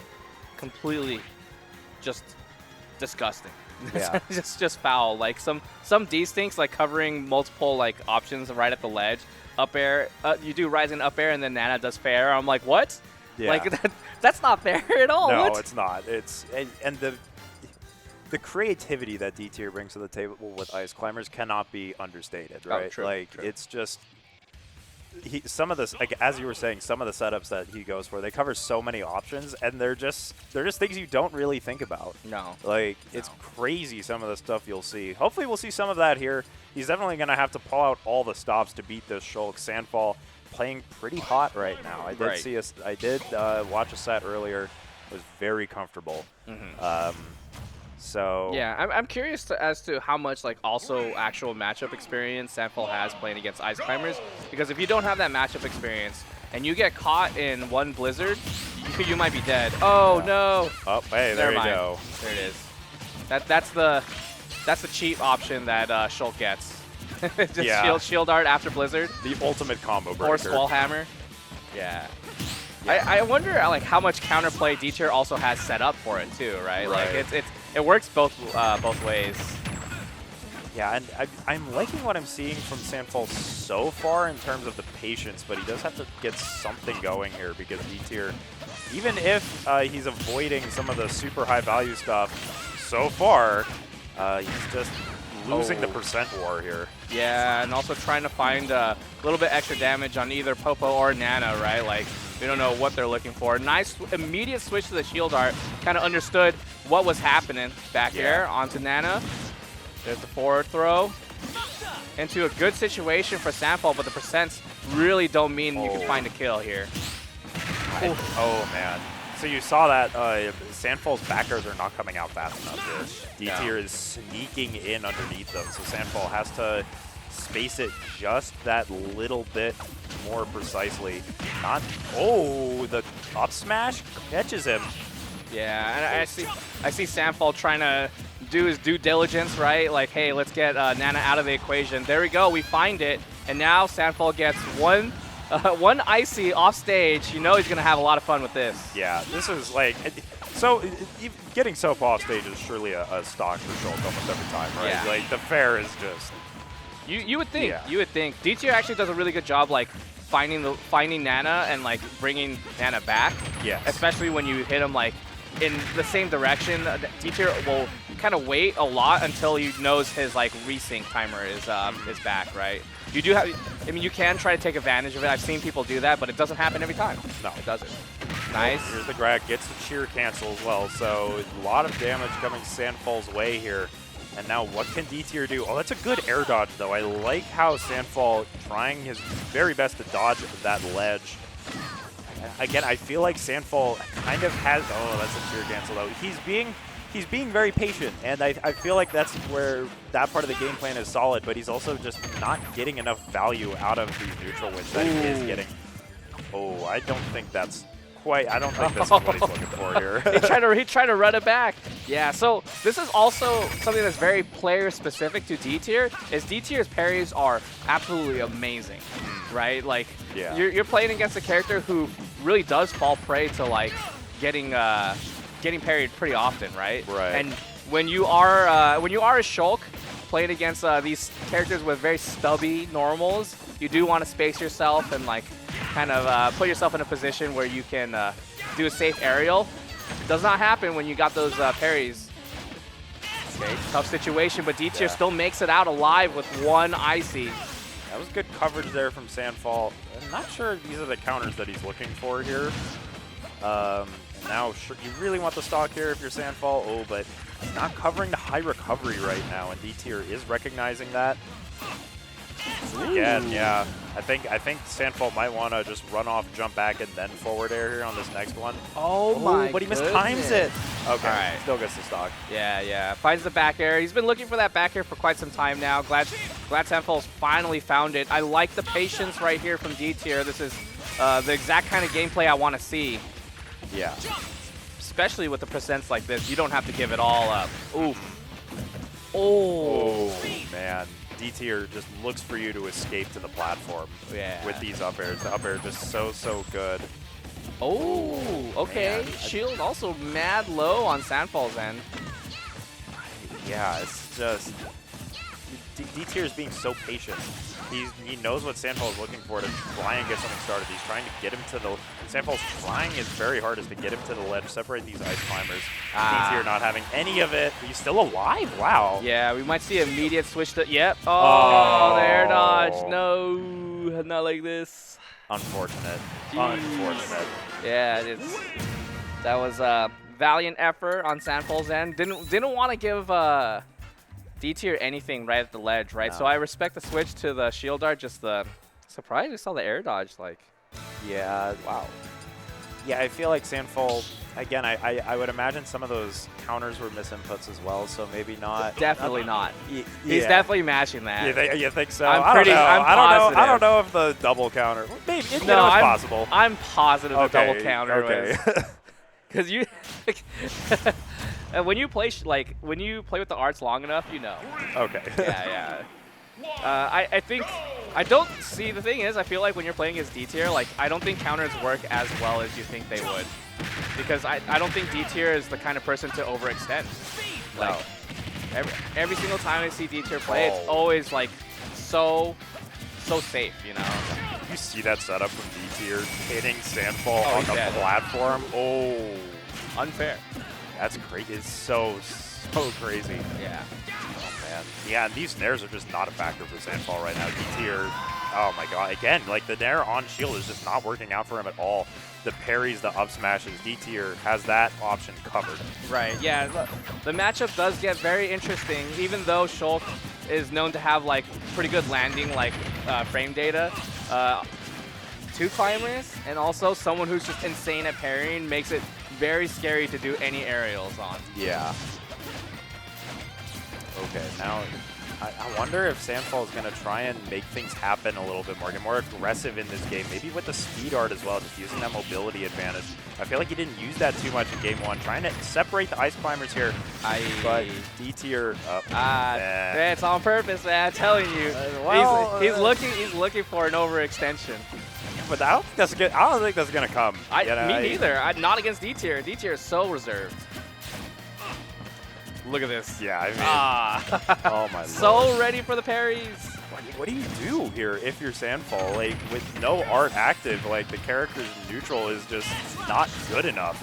Yeah, it feels weird, right? Like, you don't want to do, like, an empty hop land and then grab, like, the wrong climber. Or even if you do grab the right climber, you might die too, right? Yeah. The smash art working out, finding that first Nana kill, but we still have the main climber here. Yeah. Oh, man. Ooh. Oh, my double roll. Rolling? Okay. Whoa. Whoa. And then the Squall Hammer. Oh, man. Let's go, Squall Hammer. Oh, man. D-tier be so good if he could get this stock here. Yeah. Ooh. That's good. That's good from Sandfall, calling out that defensive option. And now you, with the smash art, you really want this stock. Oh, no. Yeah, the Squall Hammer catches everyone off guard, too. You just don't think it's going to come out that quick, and it does. I feel like Sandfall is almost being too reserved and neutral, and then a little over-aggressive in advantage and disadvantage almost. Yeah, sounds like Shulk, yeah. Yeah.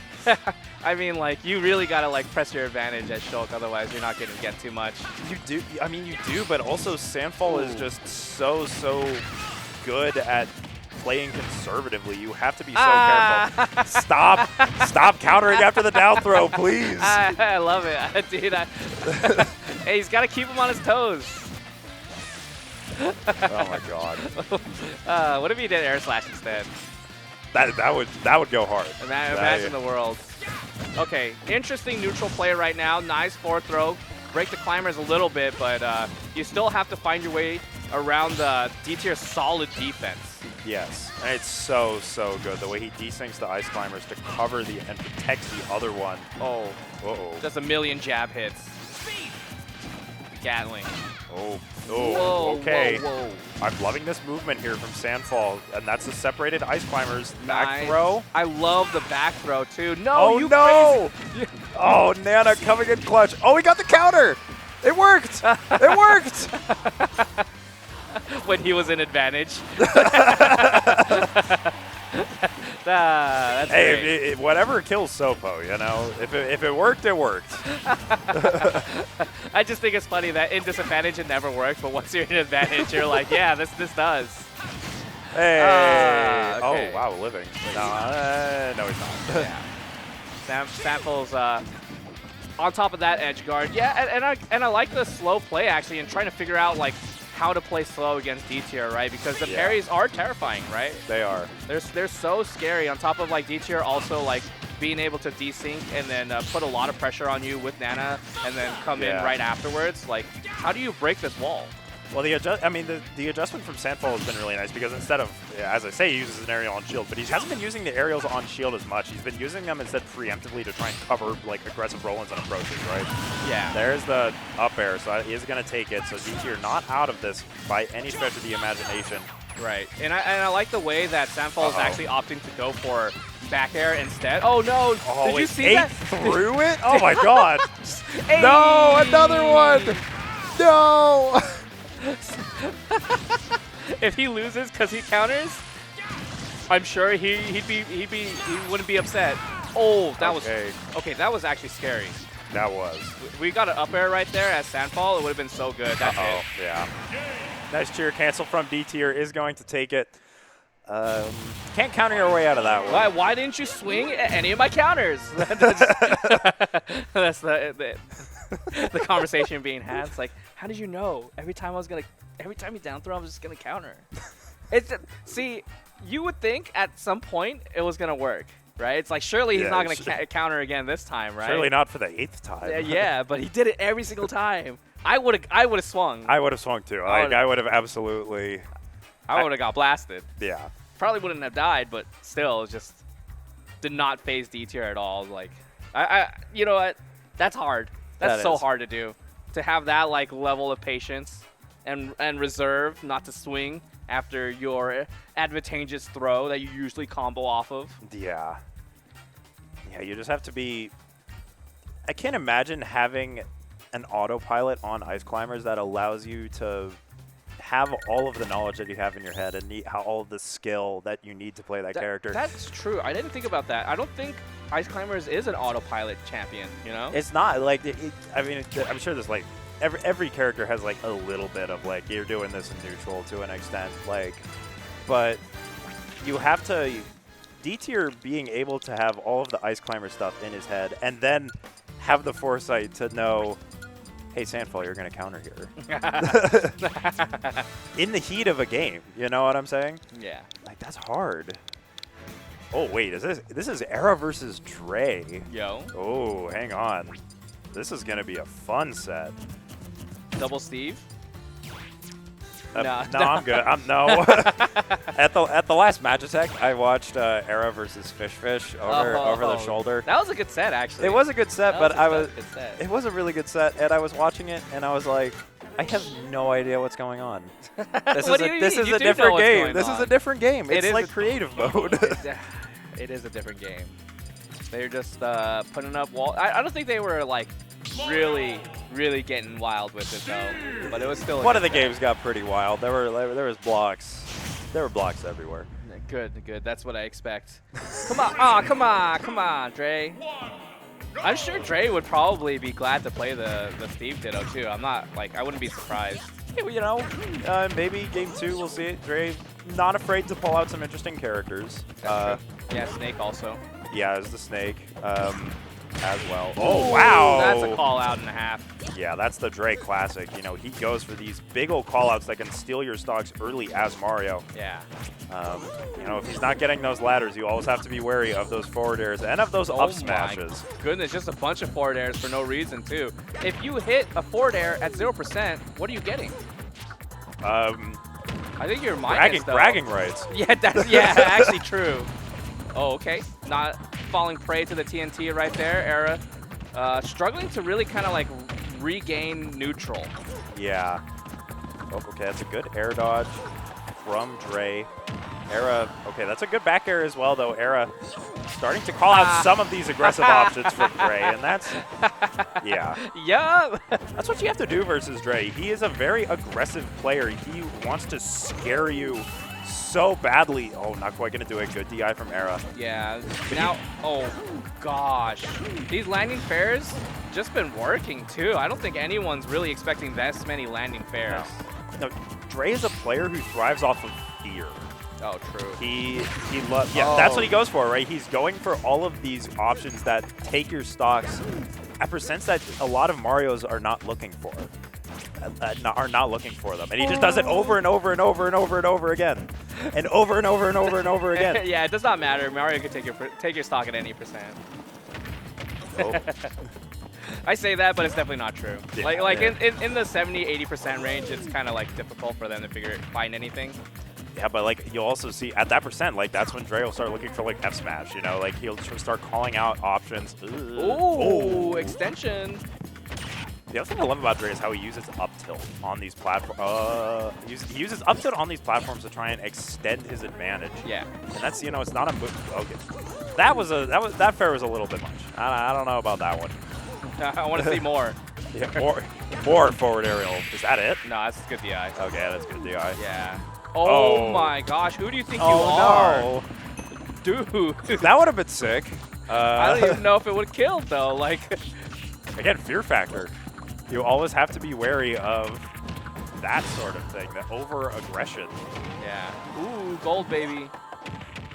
And diamond. Woo. This is scary. Oh no! Oh no! Ooh, that made was it back? So terrifying.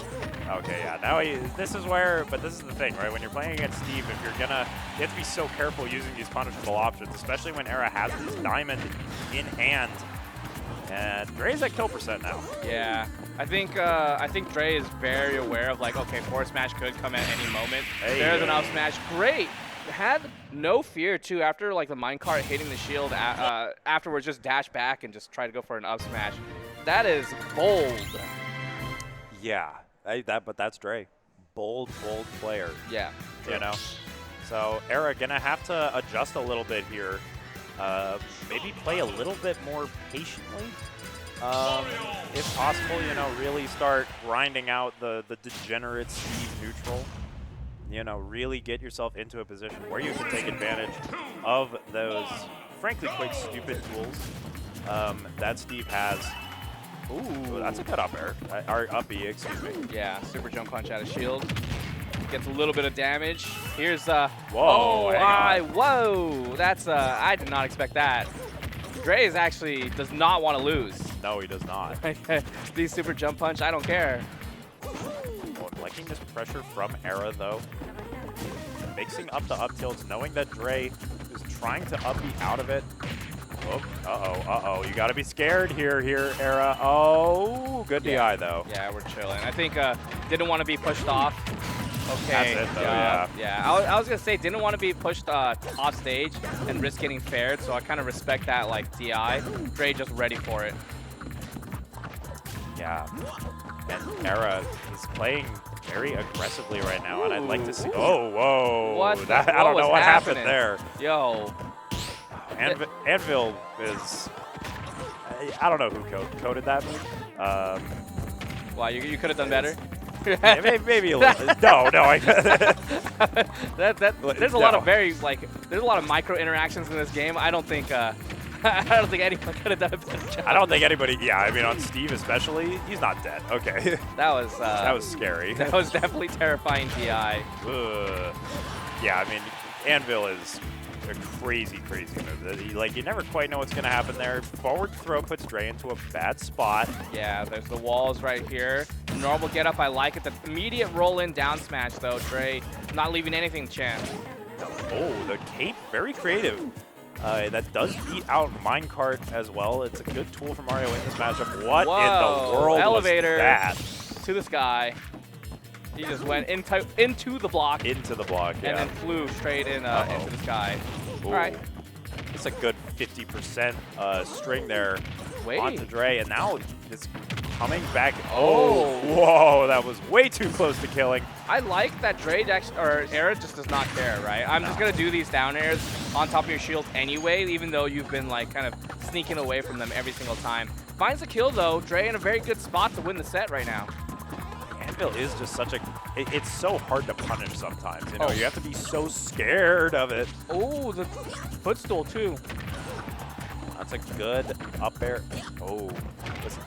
Oh boy. And I'm liking the way that Era is using these fast options. Oh no.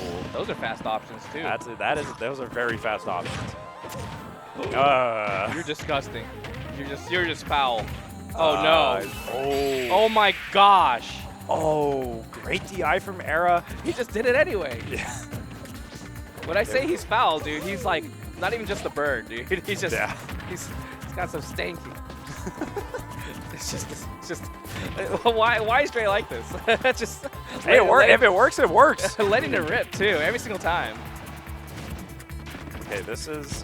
Whoa, you gotta be so. I like the charge. I do, yeah. That's a. Oh boy, you have to be so careful now, though. Oh no. We're chilling. We're chilling. Still has double jump right here. Yeah. A little bit of a stall. Nice. Okay, finds a throw. Era. Yeah. Comeback season. Oh, great down smash there from Era. I've covered that ledge option beautifully, and we are moving on to a game 3 in this set. Yeah, that was actually a close set too. I think Dre kind of letting up a little bit, right? And Era, like you guys in chat saying, locking in, not falling prey to the usual Dre tactics. Yeah. Oh, we have the switch to the Alex. Oh. It's you know, sometimes the mid set skin switch can really matter sometimes. And oh. Whoa. There's crafting happening right now. They're on the secret level.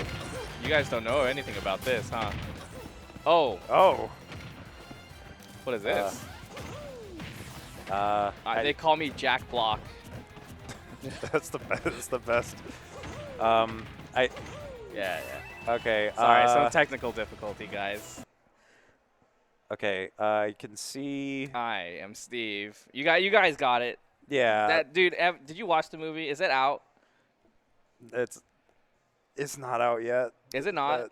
No, When- it are comes you out gonna- at 25. Listen, as Wait. That's this weekend. 25, right? No, 2025. Oh, unfortunately. okay. Listen, I need to watch it. as an elementary school teacher, I'm not excited for that movie to come out. You think they're gonna like? They're definitely not gonna like. Oh, you no. I'm telling you. it. Why not? I'm telling you. I don't think my daughter's. She's probably gonna watch it, but there's no way she's gonna like it. I know. They're gonna. So. Oh wait, they still have a whole year to fix the movie. Yeah. Well, I don't know. Oh, It looks pretty. The FNAF movie, though, yeah. But that one was kind of worked out, though. I don't know. That one was kind of fun. That one was thoughtful. It was thoughtful. Yeah. The other one, I don't know. That seemed like a movie that a TV channel would make. You know what I'm saying? Yeah. Somebody like. Luck of the Irish or something. It's got those vibes. Some executive saw Minecraft and Jack Black in the same sentence and didn't read anything else. That actually and was like, yes. That doesn't sound good at all. It actually just doesn't. I love Jack Black, and I know his son's like super into video games, so he's like super into it too. But like, how do you look at Jack Black and be like, "That's Steve. He's the guy. That's the one." How do you look at any human and say that's Steve? Like, genuine I've question. seen some pictures. Genuine question. I've Who seen do you some look at in pictures. real life and say, that's who I want playing Steve? Yeah. In my live action Minecraft I'm just movie. wearing a green shirt and jeans, bro. You know, like looking. Where's the guy with the square? You know exactly what I'm talking about. There's some people they can pull it off. Man, video game movies. You know, there's gonna be in 2030. I would not be surprised if there's a Smash Bros. Movie because Illumination is doing more Nintendo movies. Nintendo signed them on. Where's the Legend of Zelda movie? Apparently, it's in the works. Yeah. And of course, animation takes a while. Oh, we're. Wait, what happened? What's going on? Did their game cut off in the middle? Oh no. Did it? How? Oh. Did they lose power at some point? Okay. Well, I don't think y'all can see it right now, but okay, there it is. Yeah. So. And it's over. I think that's kind of unfortunate that shouldn't even happen though. Yeah. Because that's not the way that this is. Yeah, I don't know. Yeah. So. Fake set, man. Rerun the whole set. Icon. If you were a TO, you would not want to do that. You know, they didn't want to show us the whooping Dre just got. The vibes determine the game. Yeah, sometimes. That's why you're not a TO. Yeah, when you're a player, it feels a certain way, and then when you're a TO, you're like, oh no, no matter what I say, I'm wrong. Like, Oh, because God. you're sliding one person over the other, right? Like, I cannot imagine some of the decisions that TOs have had to make in the past. Like, and some of it's so unfortunate too. Like if there's a controller issue in a really bad spot, no, the or worst part. something like that. The worst part is that if there's a bystander who gets in the way in front of someone, and it's like, I probably should have stopped that, but it's not like I can like see everything at this like while things are Yeah. happening. Like it's like, oh, like, come on, guys, don't look in front of people and touch their seats when they're playing the video game. You know, Yeah, that would be. I've seen it happen on stream a couple of times. it happens a lot. It happens Yeah, a it's lot. like, you know, and again, like we share. Oftentimes, a venue is not just a bracket, right? No, yeah, but we're here at Guildhouse where the vibes are immaculate, right? Sometimes Yeah. people can be rowdy. Good thing, like, there's a decent amount of like separation from the bar and from our play area. right. But like, hey, people want to see what's going on, you know. yeah, I think Warren does a good job though. he does. Warren actually has the seat in the house where you can see everything that's going on. And then I can Yeah. imagine in his voice too is like, I gotta move that guy. I gotta get this guy out of here. Like, And at Warren, like a couple of Guildhouses ago, my chair collapsed while I was playing. Oh my God. And Warren looked at me and was like, "Give me the chair." He was like, he knew exactly what to do, right? Like he was prepared for a chair collapsing in the middle of a set, and like that's how you know you're a good TO. he had the foresight, dude. He knew. He had a shulk vision. He was just like, this chair is gonna break, and there's nothing I can do about it because he's playing in the middle of the game. Oh my God. 5 unskippable ads. Don't worry, you didn't miss anything, brother. It's just Guildhouse getting that money, getting that ad money. Well deserved. It is well deserved. All right. What are they saying? Oh, are they saying not to play yet? Or are you guys checking what's going on? Are we running it? Just do it. It looks like they're going for it here. Oh, there's still ads. Okay. Oh. Dang. All right, tell me when the ads are done. Oh, 15 seconds left it's of counting ads. down. We're getting there. See, if you subscribed, shout outs to you guys who can still see us. Thank you for subscribing to the channel. Oh, 5. All right. Now What's up, guys? we're back. You guys should have subbed to us. So you can just hear our rambling.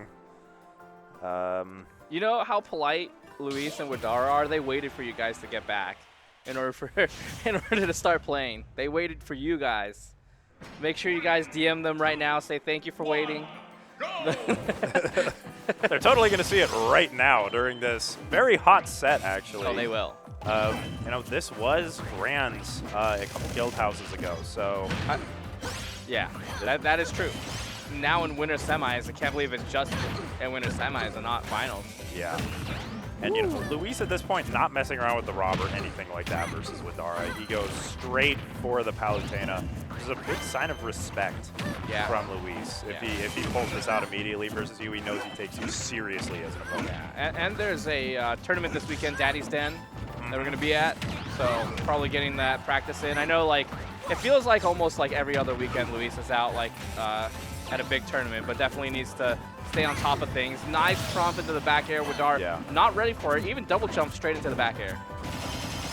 Well, nice nair here from Luis as well. Oh, Hunting looking. So Luis is looking for platform options, right? He's going to bank what Widara just did in his head and call it out next time. If I had to guess, up smash, not quite going to do it. Now, back in neutral. Oh, great parry. My gosh. I don't think I see people parry that move that often. It's so risky to go for just because it kills so early. Yeah, I think the idea is just like it doesn't matter if it's spin out or just the regular clown cart, right? Like I'm gonna parry anyway. Nice drop off double jump nair. Gets a couple more hits than I think Widara was ready for. Oh, that was so good from Luis. Dude, that was brilliant. All right, break it down for me. All right, so Luis knowing what Widara was going to go for there in the clown cart because it's such a good mix off stage for Widara, trying to get back on. And by waiting, he covered not only the clown cart, but also an air dodge. Yeah. That was so nice. Oh my no. God. Oh. Wait, he's dead. Wait.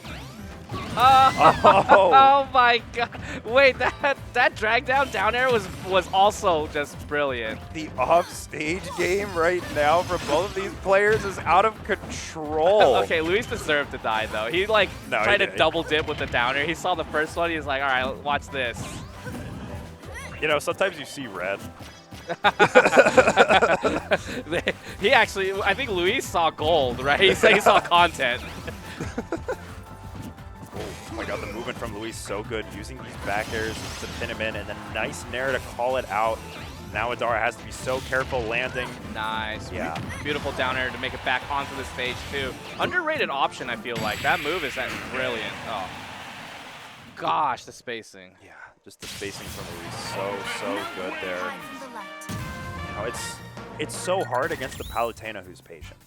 Oh, right? it is, yeah. Like, especially when it's patient as Luis, using these back airs so well. How do you approach? Genuinely, like, what do you do? Yeah. I think the movement makes it really difficult to kind of understand, like, what Luis is exactly looking for, too, right? And just, like, also having the anticipation and knowledge of this person can come at me at any time, so I can dash back, I can react to something. Not too many people are like really prepared to react to this many options. Yeah.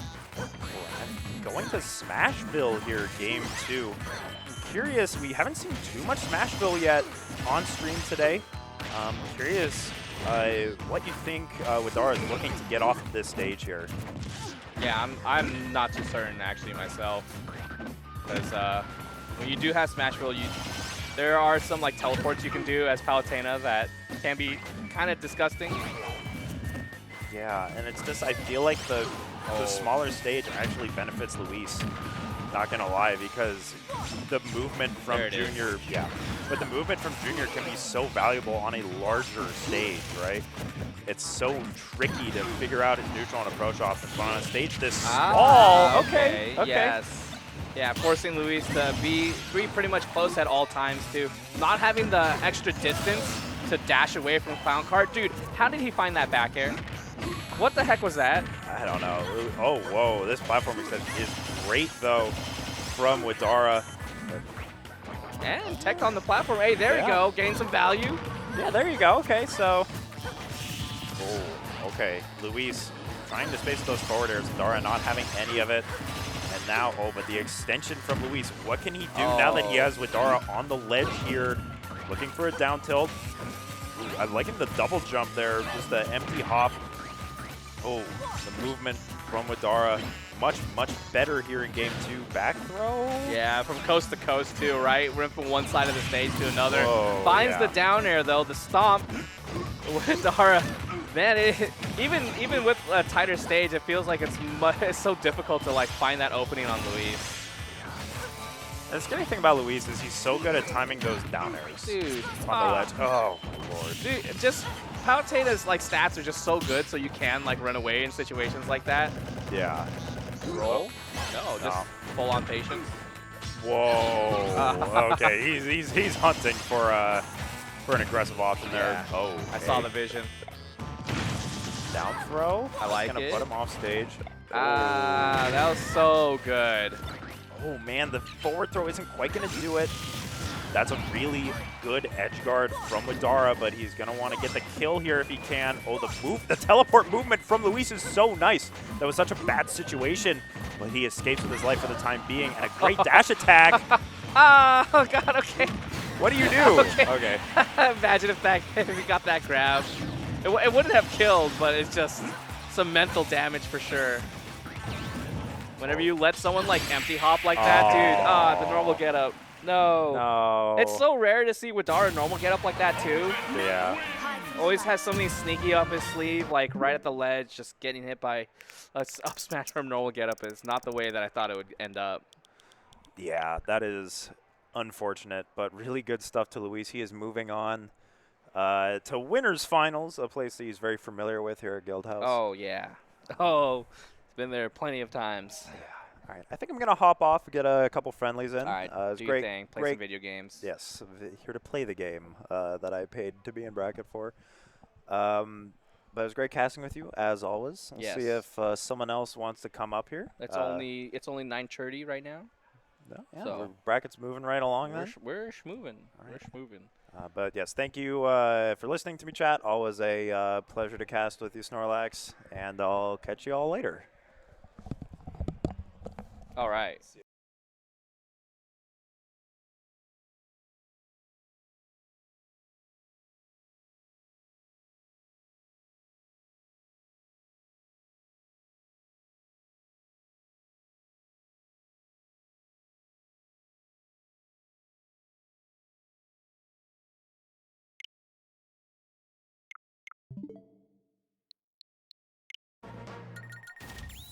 All right. You guys ready for this? I don't think you guys are ready for this match. We got Dre. Oh, sorry. Why did I say Dre? It's three-letter tag. We got Era versus Dtier. You guys wanted some Era gameplay? You guys are gonna get it. I feel like there are plenty of instances where like Era's playing and things just like go awry. Oh, yo, it's Maba. What the? No. What's going on, chat? Maba. How we doing? Mars Bar is on the mic here. It's Maba. I'm done with bracket, and I'm also done with everything else. Hey, until we got this weekend. Oh, we do have this weekend. Hey, so if you guys don't know, me and Snorlax will be at Daddy's Den, Yeah. a regional happening in Spokane, Washington this weekend. Is it Spokane or Spokane? Is it Spokane? I think it's Spokane. I've heard the locals call it Spokane. The more you know. Well, now I know what to call the city. Yeah, before you get in there.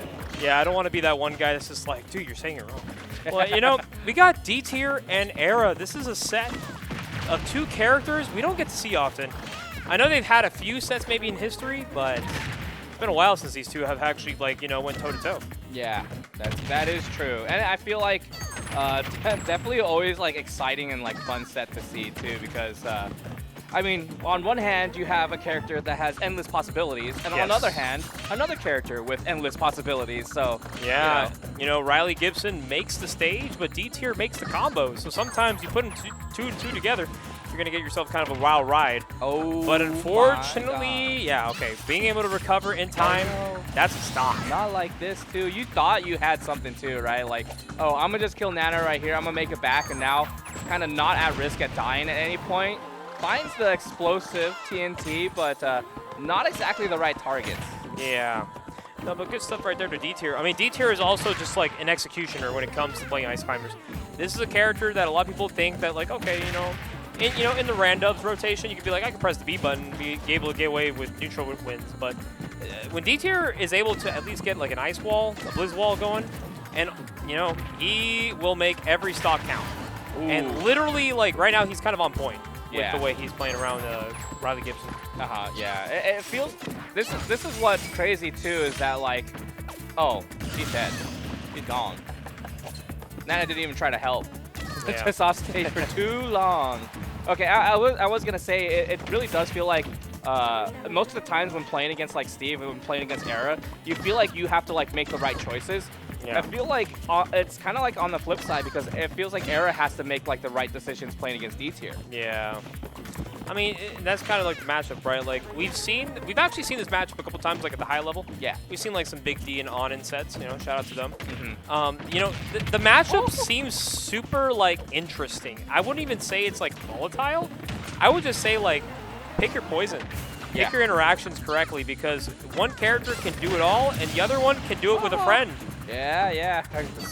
Speaking of doing it with a friend, that's the benefit of having a friend. You can use them as a flesh shield. Just Yeah. you get so much value, dude. The fair. How do you do that? And dude, the way that Dtier gets around like most players is just like the way that he's so patient enough to just kind of wait out. Like, okay, you're gonna get some of this, maybe some of that, but once I'm back on the stage, understand that everything that I do is precision. I'm Right. all about that. Yeah, and I love the like how you said Jesus. patience too, right? Because Dtier finds this patience thanks to like Nana being a weird AI, right? Because sometimes he waits and lingers a little bit longer.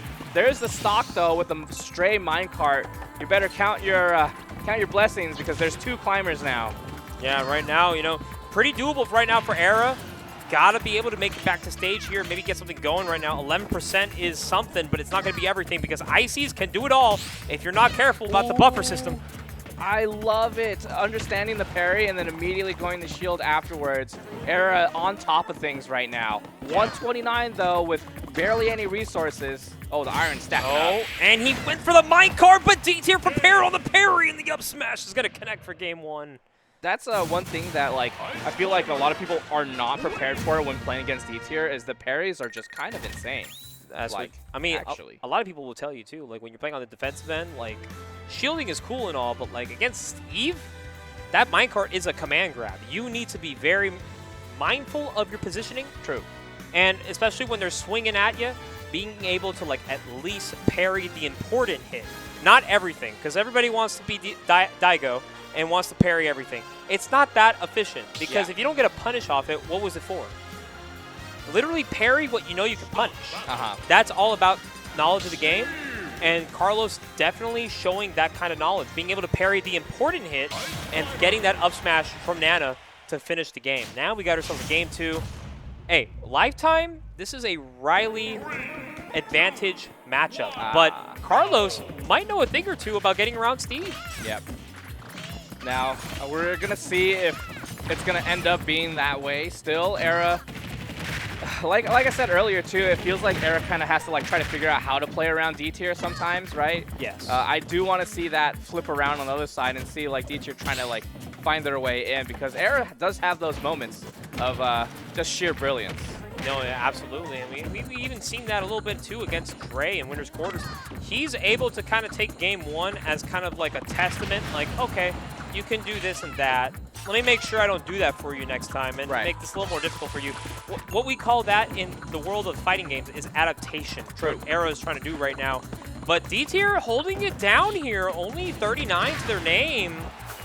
Really throwing it off right now. Yeah, and I think Dtier actually just learned how to like counterplay against like Steve's tools. The being ready to back air any kind of minecart, and if I'm in the ground, like not be ready to parry and shield and just get out of the way too. There it is, avoids the minecart once again. Era playing it mad safe, and I respect that. All right, oh, gets a forward smash and hits the right climber, gets Popo out of the stage, and that's a stock. Yeah, playing around this one block, dancing around the dining table, both of them. Okay.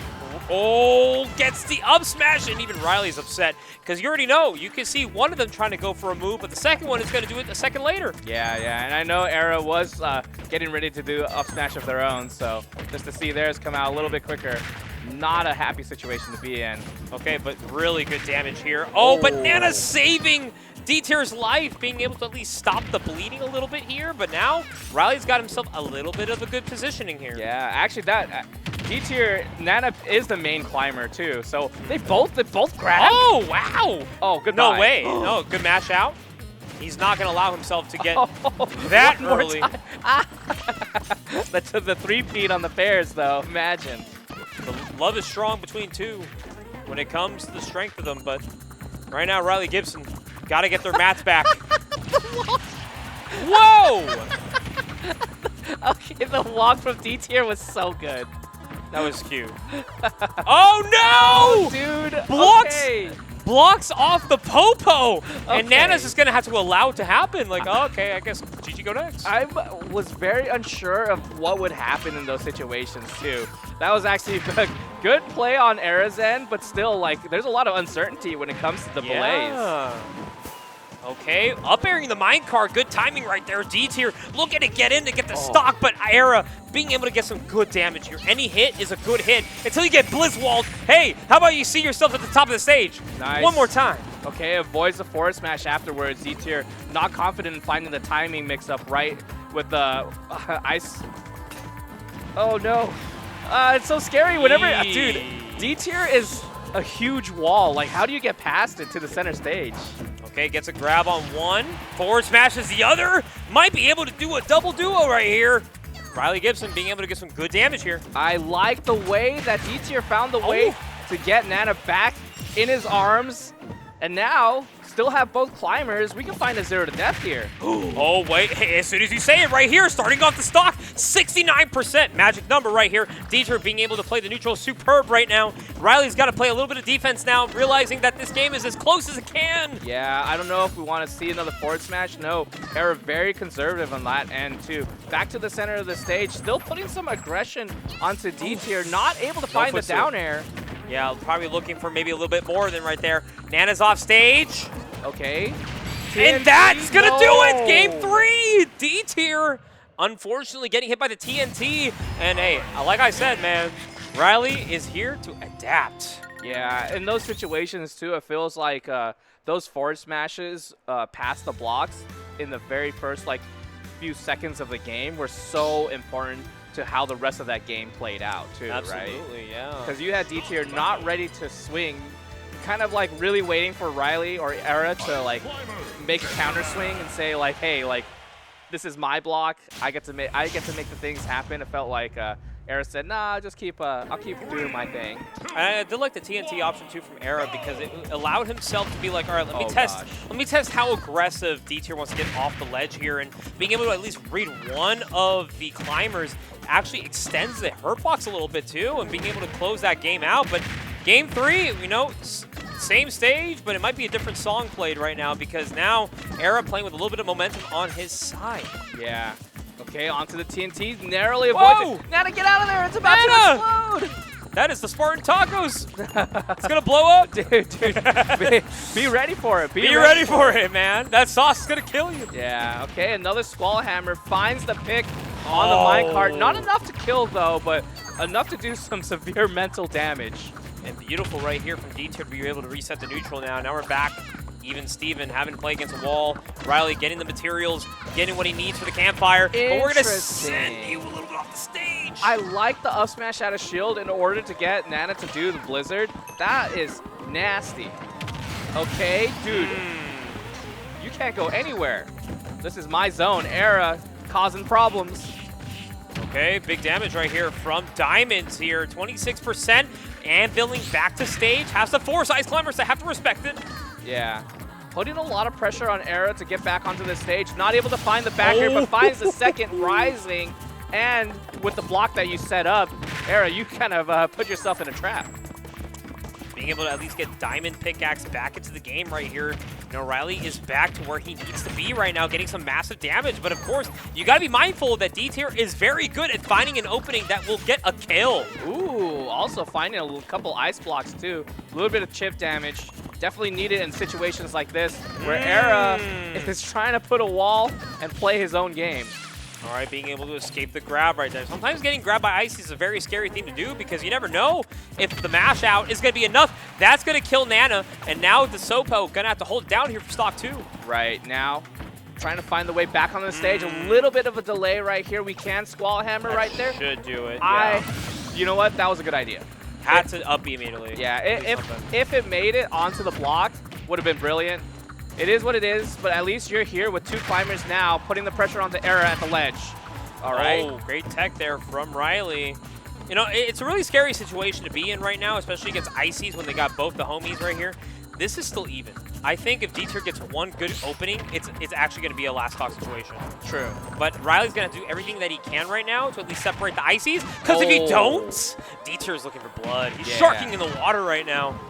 There it is, the back air. Another attempt at a back air. The Squall Hammer to try to cover a normal get-up. Brilliant get-up attack, though. I don't know how often or how long you want to stay at the ledge against Dtier, too, because that slowly approaching back air is very scary. But a lot of this damage is pretty good right now for Riley because if you also notice... What the heck? Did it send it back? Get back! Okay, one good hit's going to take the stock. Forward smashing! 74%, Dtier fighting for his life. Gotta find something because Riley is prepared for everything and all. No, not. I was very concerned about another forward smash. I don't know what that up smash was for, but Era is making it work. And this is probably where the curtain might actually get a call right now because the Ices are getting burned.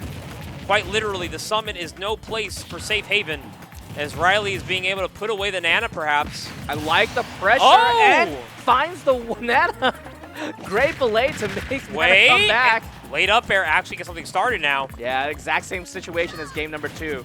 we can find something nasty if we get the right hit, but I don't know. Why do I get this feeling this is even? Oh, it is. It do be. It's very even right now.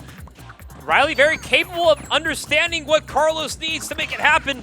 Chat, somebody's going to winners finals. And it's going to be the Gibson on the dash attack. That's a game 3 W, and Era will be in winners finals. That's such a rough situation to be in, too, because if you get grabbed as the main climber, you know Nana's going away, right? Like, just Absolutely. sense.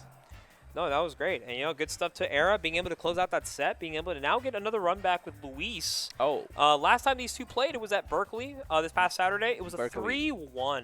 Riley took game 1. Oh, nice. And unfortunately, you know, Luis, as a player that he is, kind of makes... He didn't like that. He didn't like that. He didn't like that. It's kind of like in animes, man. You cut their face a little bit, and you're like, I'm bleeding? Oh. You made me bleed? You made me bleed? Oh. You're going to die. You're going to feel my wrath. I don't like that. It's like, no one's done this to me before. All right, we also got, this is a very solid bracket tonight as well. I'm actually very happy to see the amount of people that showed out today. True. Hey, I got a cupcake. You know, I'm dude. happy. this is a great day. Hey, shout out to San Jose State, by the way. Like, y'all had a showcase recently. I was watching some of it. Gustav showed us some clips. Oh, for their collegiate thing? Yeah. Dude, everyone in San Jose State, the people that played in that bracket, they all look cracked as hell. Like, I need to see everyone at Guildhouse. Like, of course, you see the usuals. You saw Gustav. You saw Lego. You saw Yi, Dobos. Coda, who won the showcase, by the way. Nice. Who is actually having a good run tonight. I think he's out at 9th or 7th. Oh. He actually had a good run today. Nice. You know, San Jose State, they always have good players. Yeah. Some of them Sergio PR. San Jose State, too. Yeah, Sergio San Jose. Hey, listen, man. Y'all make some prodigies in that esports team. You can see Schrudick in the background yelling at Widara, telling him, bro, you need to win this bracket for Kellen. Look at Kellen. He's like, What? he's grabbing Kellen by the shoulder. Dude, What is you going understand, on? dude, you need to be better. I want you to be the best Terry in this region, bro. You need to do it for me. Just all you have to do is hit him and then get your confirms. I just want just hit him and get your confirms. All right, I just want everyone to know Schrudick may not be exactly conscious, but this winner's final set might be more conscious than you think. It's Riley versus Luis in the run back that's only been like 5 days apart. Yeah, not long. Not long. So. Actually, less than 5 days, right? Like from Saturday to Wednesday, like. And of course, we're here. Riley getting the immediate getting the immediate Palu treatment too. So obviously, gonna see if Riley can kind of clutch up here in our first best of 5. Yeah, Widara actually also got that same treatment too. So seems like Luis is on a hunt, trying to end the bracket early. Yeah, you already know Luis too, coming out to Daddy's End with us, our #1 seed of that tournament. So obviously, he does not want to take no prisoners. He's looking to like annihilate his local, make it not close. He definitely wants to annihilate him, especially with that up smash, calling out Era's recovery right there. Good stuff there. Up smash will get the kill done, and already Luis on board. Yep. Nah, this is kind of an interesting spot too. Whenever Steve does have to like start making these aggressive plays, it can be difficult for them to find that opening. As long as the player is aware of minecart and up tilt, right? Okay, interesting block placement right there. Era playing it very slow, and I like it.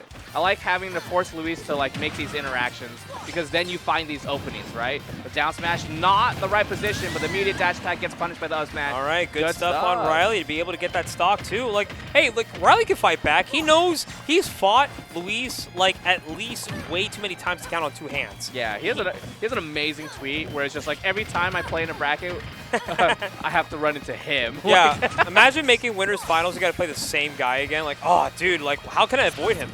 You know, the easiest thing to do is lose once in a while, you know? You could just lose. I just like how he called Luis him. Nice footstool down air. Okay, Era's in such a good position right now. And thanks to the walls he has, just the patience also. Dodge gets called out from Luis. Tried to counter the minecart, but not in the right position. Okay. Ooh, okay, big damage here from Luis. Trying to see if he can try and catch an early upset. Oh, no. Does enough for the stock. He's dead? I can't believe it killed. Interesting. I like kind of trying to get Era scared a little bit right there. I don't know. That's a very interesting wave land onto the platform when someone has invincibility. Yeah, Luis is actually quite literally taking no prisoners. He's playing this matchup pretty well right now, but got to give credit to Era too. He's actually being able to keep up with him. Game 1, like, you got a long road ahead of you, of course, so can't really knock yourself for the Game 1 being able not to go your direction, because Luis is a little different right now. Why did he have to push him halfway through the stage? That dude, Jack Luis is freaky. That for sure was freaky. Like, why would you dash that deep into someone's shield like that? Oh my goodness. All right, good DI out from Era right there. Tries to What find a back air. sneaky way back onto the stage. Luis so ready for it. And good stuff there to Luis to be able to close that out. You know, this is actually a good position too for Era. Like, listen, if you go to your local and you know your top player is going to be there and you want to get that set in with them, the best place to do it is in winners of quite literally the summit of the bracket. Because yeah. if you lose, fine. I'll just play the next guy, make him go home. Call an Uber, dude. You're not winning this set. I want my run back. I need to make sure I remind my top player that I am the one who's capable of beating you. And this is the next stage of Era, right? Era's actually just been very cognizant of everything that's going on. We see the level of adaptation I don't think we've seen from Era in quite some time too, and I like it. Yeah. Being able to like slow down and change the pace of the game, and also be able to turn up when you want to. That's the Era we all want to see. All right. Well, right now, Game 2 starting off pretty well for Luis once again. An immediate 77 right now to start this game. Hey, but here comes Era getting some good damage here. Yeah, putting the pressure on Luis to make it back onto the stage. Amazing down tilt. Forces the teleport onto the stage, but not much that Era can do. This is where we might see Era slow down a little bit. Beautiful recovery. We could actually still put some pressure on Luis. Oh, no, no, no, no, no. Oh, no, no, no, no, no, not like this. Dude. They're both smiling about it. That's actually crazy counterplay right there. He set himself up. All right, now, got to be able to figure out a way to slow down Luis's pace, because when you know Luis is playing good, he starts playing at a pace that is like, it might be quick to you, but to Luis, it's just kind of like, I'm just going to read your options. Yeah. Very, very prepared for multiple options. Great up smash right there. Feels like Luis has been getting caught by a lot of up smashes. Ain't no one gonna let him jump for free no more. Ain't no one gonna let him get up attack for free no more either. Great stuff from Era with the down air. All right, being able to make something happen. The width grab there. Oh no! What was that? Was he buffering for a super? Luis, you're playing the wrong video game. Down back, down back. Bro's looking for a freaking fireball. Like, no, dude, you are playing Palutena. You are not playing Street Fighter. You want to do the level 2 super. Bro wants to play a top tier so badly. Yeah, The amount of times I've heard Luis talk about how Palu is such a hard character to play with. Hey, man. Yeah, play Street Fighter, man. I can see Luis be a Ken main. Actually, no, he's a Luke main. He just wants to mash. I don't know if I can see him play Luke, actually. Oh, you can see him catching that explosive flame, though. True, true. There you go. All right. One more stock to go here for Luis. Era looking to make a response. This has been kind of a tough... Oh! Whoa! What is that Whoa! angle? Chat, is that tech? The Mac Killer angle? Huh? Yo! The cancel into the fair? And now Era is winning the game? That was actually an insane conversion. That cannot go untold. Yeah, look how many resources Era has too. A lot of concrete. We're about to build a building. All right, but right now, the hardest thing to do is can you close it out? Because, yeah, you got the cute little stock, but can you get the game as well? Ooh, sit down. Amazing tech, actually. Still stays away from the situation, but Luis still on the back foot. Era gets to determine what happens this set. Okay, good movement here from Riley, avoiding an early kill. He's got to make it back to ledge. Luis is right there, and the back throw's going to clean it up, and we got a 2-0 lead for Luis, and we need a run back. Okay, but let's talk about that second stock setup. That was kind of clean. What? The down smash block cancel into a fair, and it sent him at an angle worse than Sakurai could ever code. That was like, That's a doubles angle. That's a unplug and chuck it across the venue type DI. Like, you're dead, bro. It's no There's point in nothing playing. you could do. You are actually just... I don't know who gets game back set, from there. Game set and point, dude. Who makes it back from that angle? What Nobody. character? Well, right now we're underwater right now as Era might be drowning a bit in this set. 2-0 lead here for Luis. He's looking to make it a 3-0, but I mean, Era's been playing pretty superb. It's just these last stock situations, you got to be able to close it out against players like Luis. Yeah, the advantage state can be very terrifying when playing against Luis too, right? So you got to be able to like recompose yourself back onto like the center stage, play neutral again because Era's neutral has not been that bad, right? I love the stall, dude, so good. What is this? We really listening to this song right now? I mean, I liked a little bit of a remix too. You know, Rainbow it brings me Cruise. back. It brings me back to the days when I had a Nintendo Wii and I bought the Super Mario Brothers original with my 500 V points. And I remember playing 1-3 or 1-2, and I was like, oh, yes, underwater, beautiful. Oh, okay, That's nice. that's even more beautiful though. Back airing the minecart on time, on cue. It's so hard because Luis's positioning doesn't say, I'm going to go for the back air, or say, hey, I'm going to go back on the stage, right? It's just so ambiguous, and Luis is so good at making you kind of question what options he's going to do. Yeah, just kind of keeping it close right now. I mean, Era's got the right idea, too, against Luis. I mean, we talk about how Luis is probably one of the more sound players against Steve, like, as a matchup. Yeah.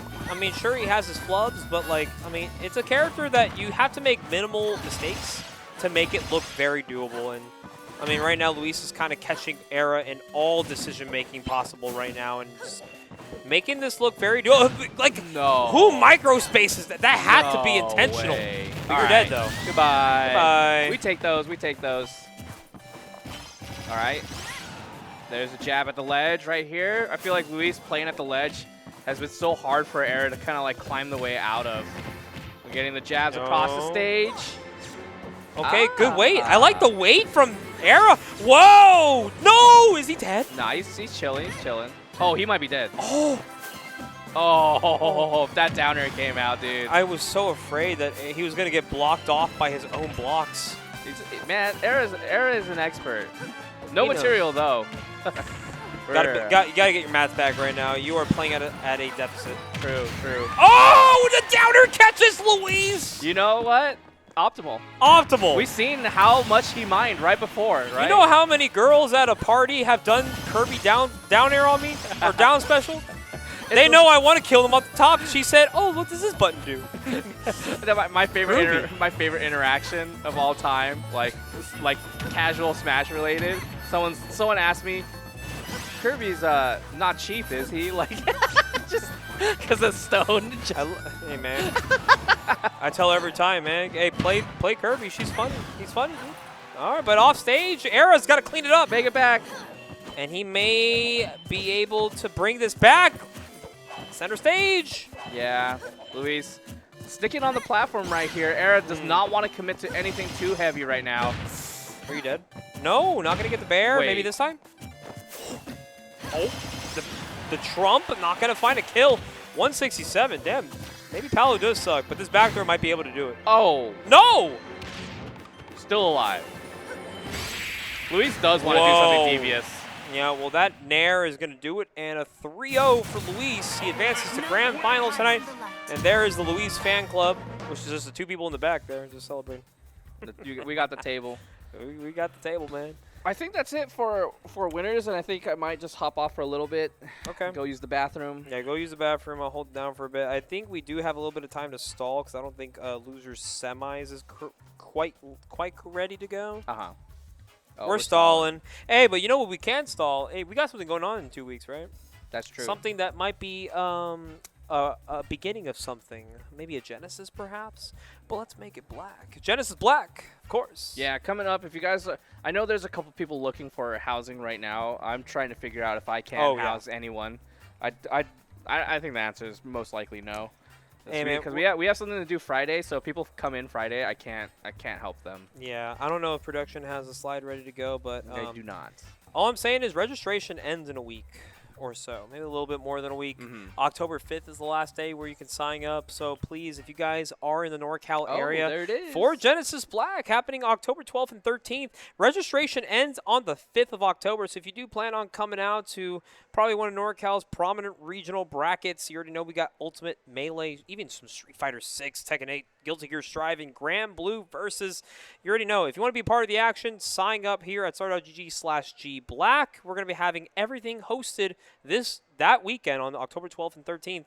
So, if you got nothing to do on a weekend, hey, man, maybe you might be able to farm some people in bracket. Yeah, last Genesis Black was a hoot. It was a very fun time. So I hope you guys like the event. Come back and let's try to create something stable too. Yeah, let's do it. I miss having a regional level events like here in NorCal, and it doesn't matter where it ends up being, but it is nice that it's here at Guildhouse. Yeah. Someplace near and dear to our hearts, especially when it comes with the Genesis team backing it. You know it's going to be a good event.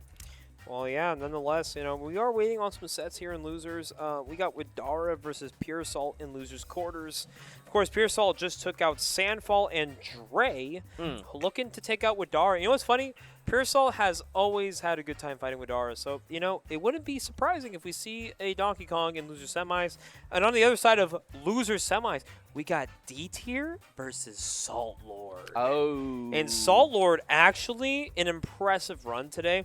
Had to take out Elkies, who was on a strong streak today. Had to take out some bangers. And then, of course, taking out Luisito's Banjo at 7th. So, of course, Pavlik looking to see if he can clutch it out against Dtier, because Salt Lord did lose to Puresalt in winners. And not in quarters. Winners round 3. So this would be quite literally the run back from the depths. Yeah. Like, you literally Deep. slaughtered Salt Lord, just killed him, and he slowly revitalized himself all the way until loser semis, perhaps, if he can make it that far. I'm back. But Puresalt, of course, has been kind of a wreck in most brackets you see him at. Always. He felt like he was a little unprepared for Salt Lord the first time around. The Puresalt factor. All right, I'm going to get off. I'm going to go pee. I'm going to go talk to people and give Al Soda my gift from TwitchCon. Oh, yeah, for sure. Yeah, And I'll probably be back. Yeah. I'll be back. Yeah, for sure. We got to close out a top 4 real soon, but of course I'm going to hang out with you guys. Chat, I just wanted to let you guys know I appreciate you guys for tuning in. I mean, if you love what me and Snorlax provide for you on the commentary, best believe, please tune in this weekend. We're going to be at Daddy's Den 15, the Revival. It's going to be a great regional. I'm participating in brackets, so you know what? I might pull a Junebug and maybe not commentate because I might just win the bracket. But that's just heavy copium. Who knows? But anyways, besides that, I'm always having a great time commentating here at Guildhouse, being able to provide you guys some pretty quality commentary. I know a lot of you guys have been big supporters of me, Snorlax, and of course everybody else who's hop on the mic. So you guys are amazing. I just want to give you guys a little bit of an applause. I don't know if you can hear that. Literally the chatters. Okay, the chatters, and of course all the supporters. You guys are the biggest reason why we still keep on doing this every single week without fail. It's always a pleasure to be able to make sure that your viewing experience is at the top notch. And of course, if you guys really like, me as a person, maybe perhaps, drop me a follow. Shout out to Javi. Thank you so much for sharing my Twitter or x.com, whatever you guys want to represent it as.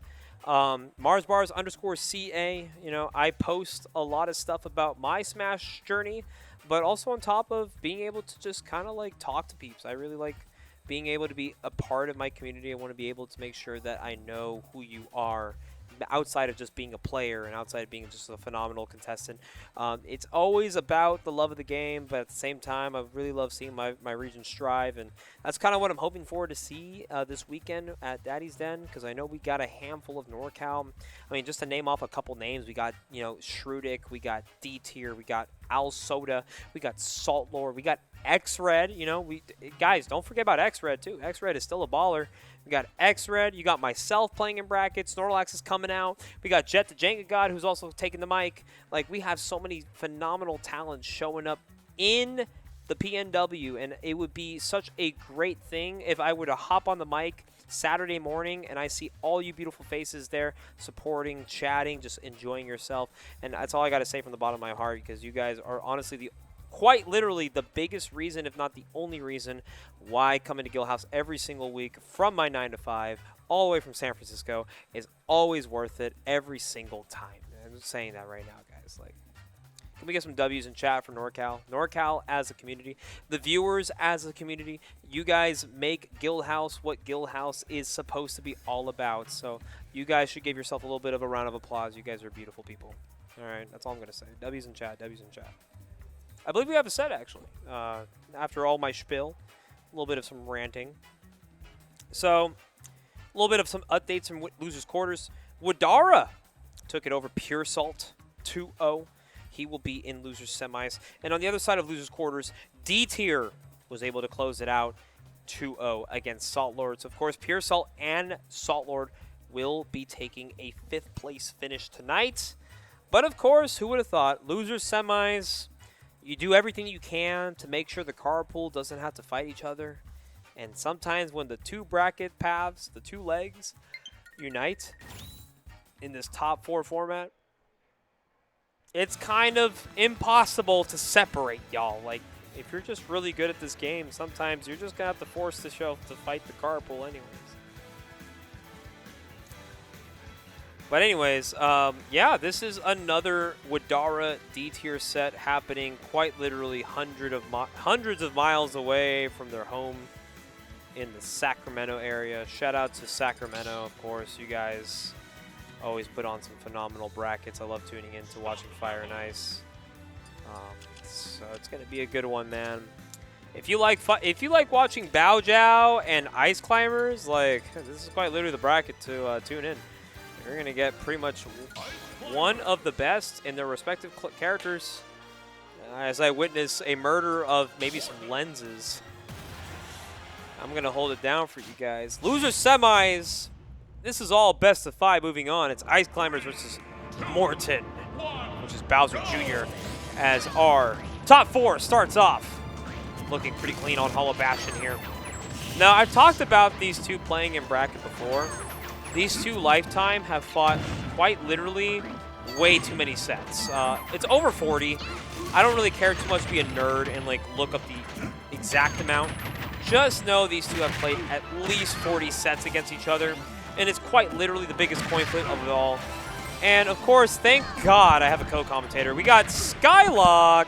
Hello. Also known as the Filipino Flow State, hosting, watching our top 4 set of Dtier and Widara. Oh, it's top 4? Yeah, we're almost done with tonight. I've never actually done top 8 comms at Guildhouse before. This is my first time. Welcome.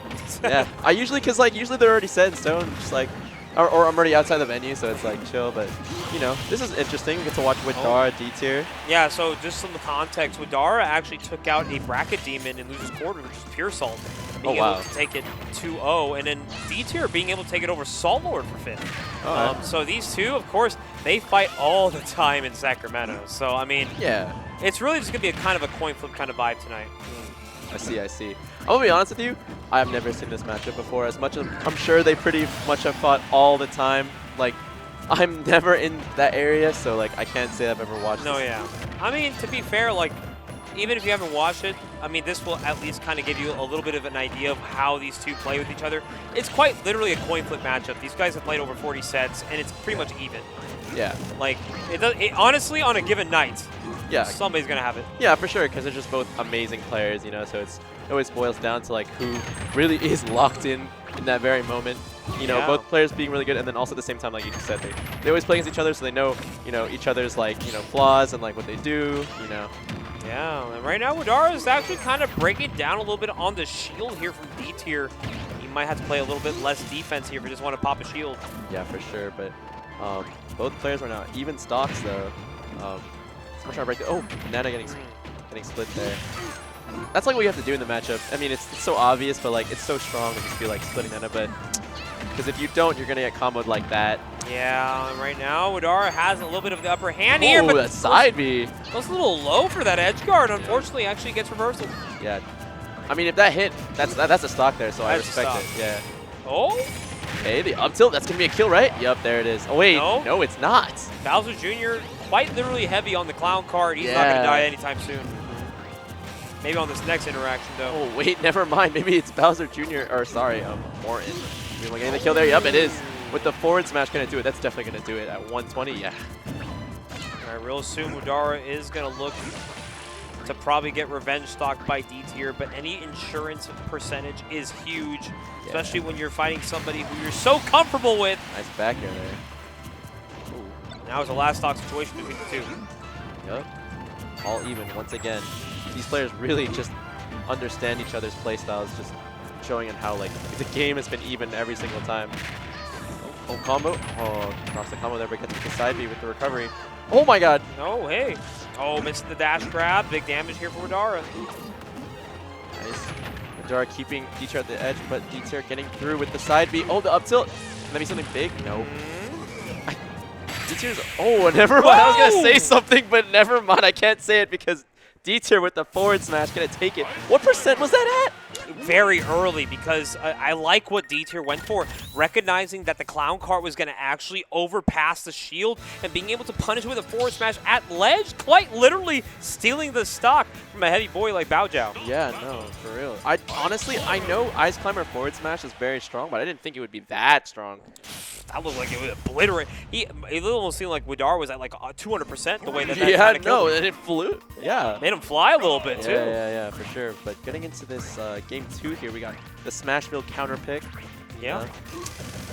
With Tara opting for a small. Honestly, I was gonna try to like make some like analysis of like why you would choose this stage in this matchup, but again, I know nothing about this matchup. So I mean, on the basis of things, most people would agree. If you go to Smashville, you kind of feel comfortable more on close combat stages. yeah. I think for Ice Climbers too, or even for Widara, like both players would be super down to just kind of box. Yeah, for sure. The center plat might be an issue though for Dtier though, because Widara can kind of control center stage all they want. Yeah, for sure.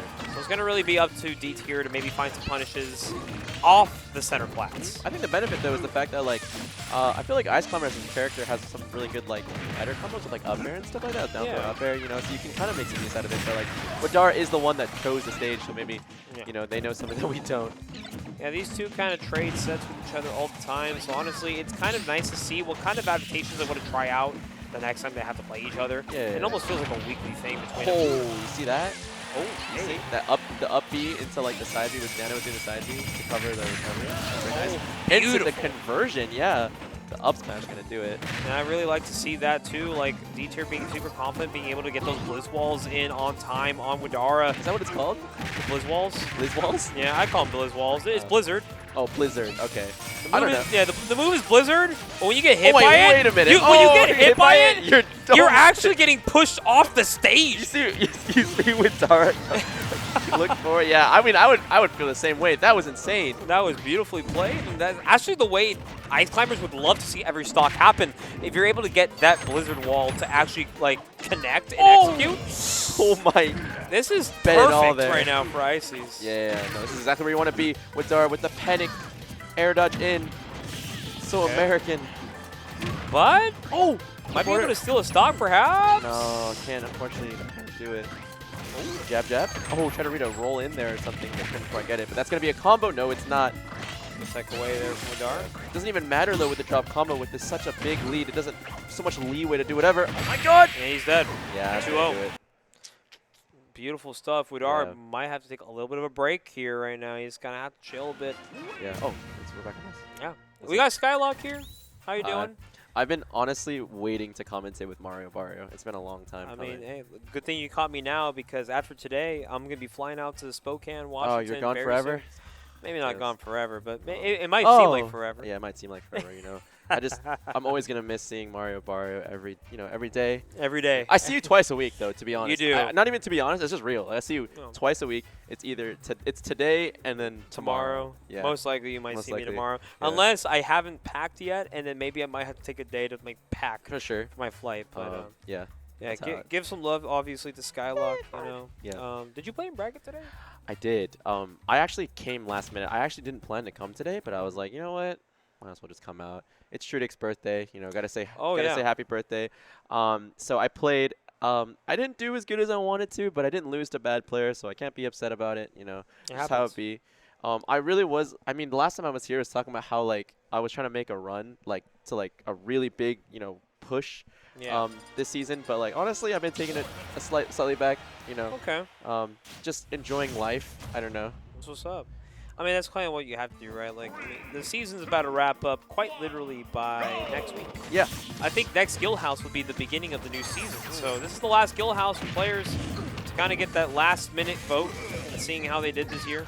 Yeah. Or at least this past 3 months. It's a weird hitbox with the forward air there. And I'm actually surprised to see Widara run it back here. Yeah.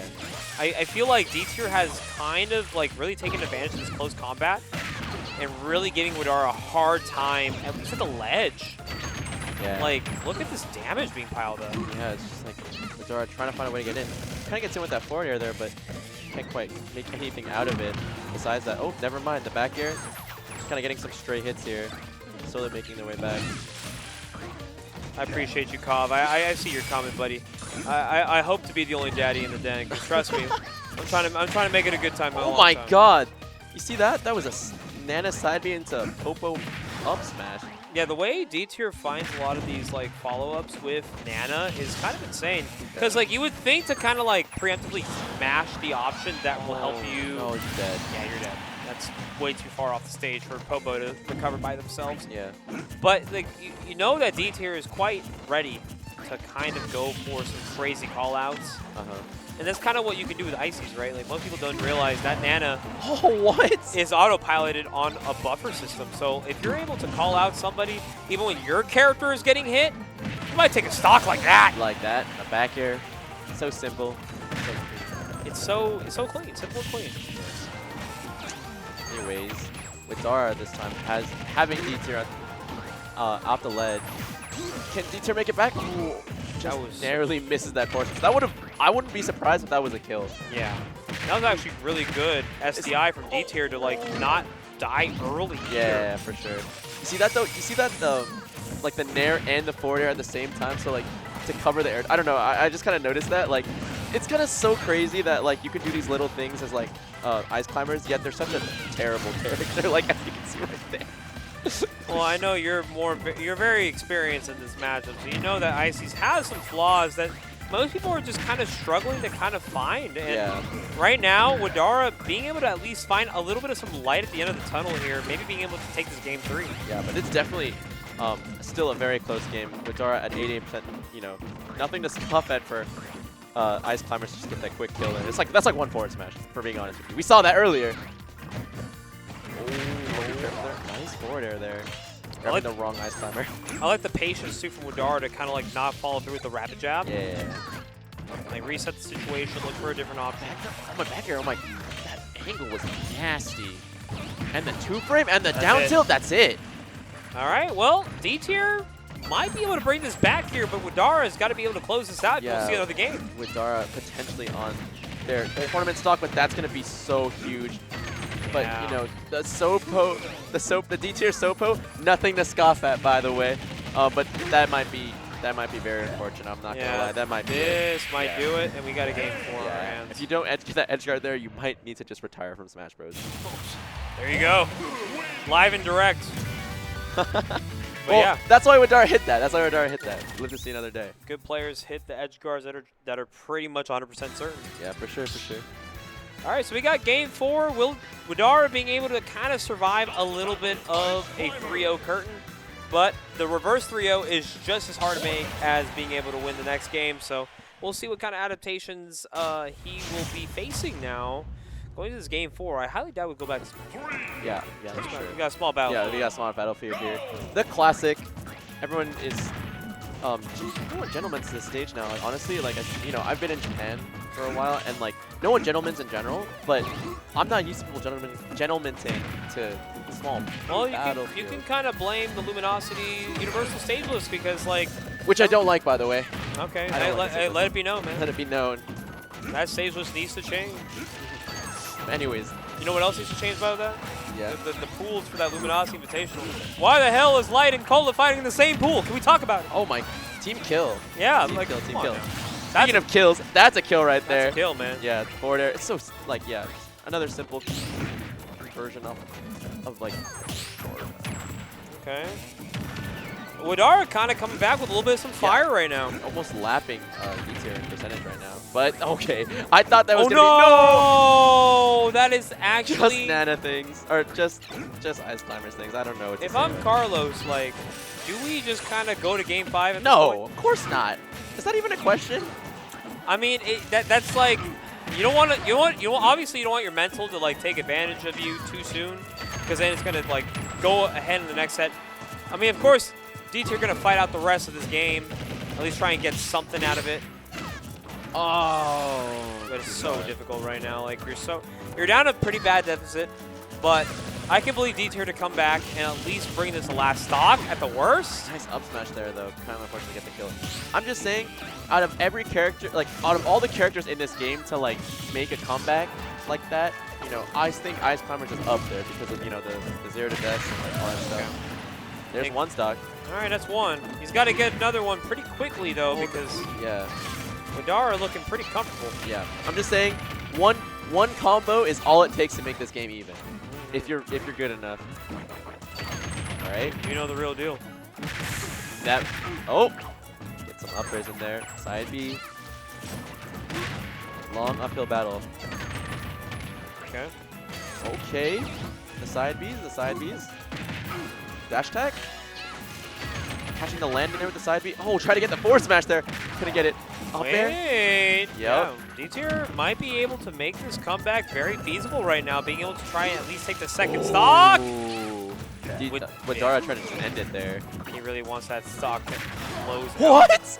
Yeah, good stuff on the up B, being able to get that hitbox, but you're off stage.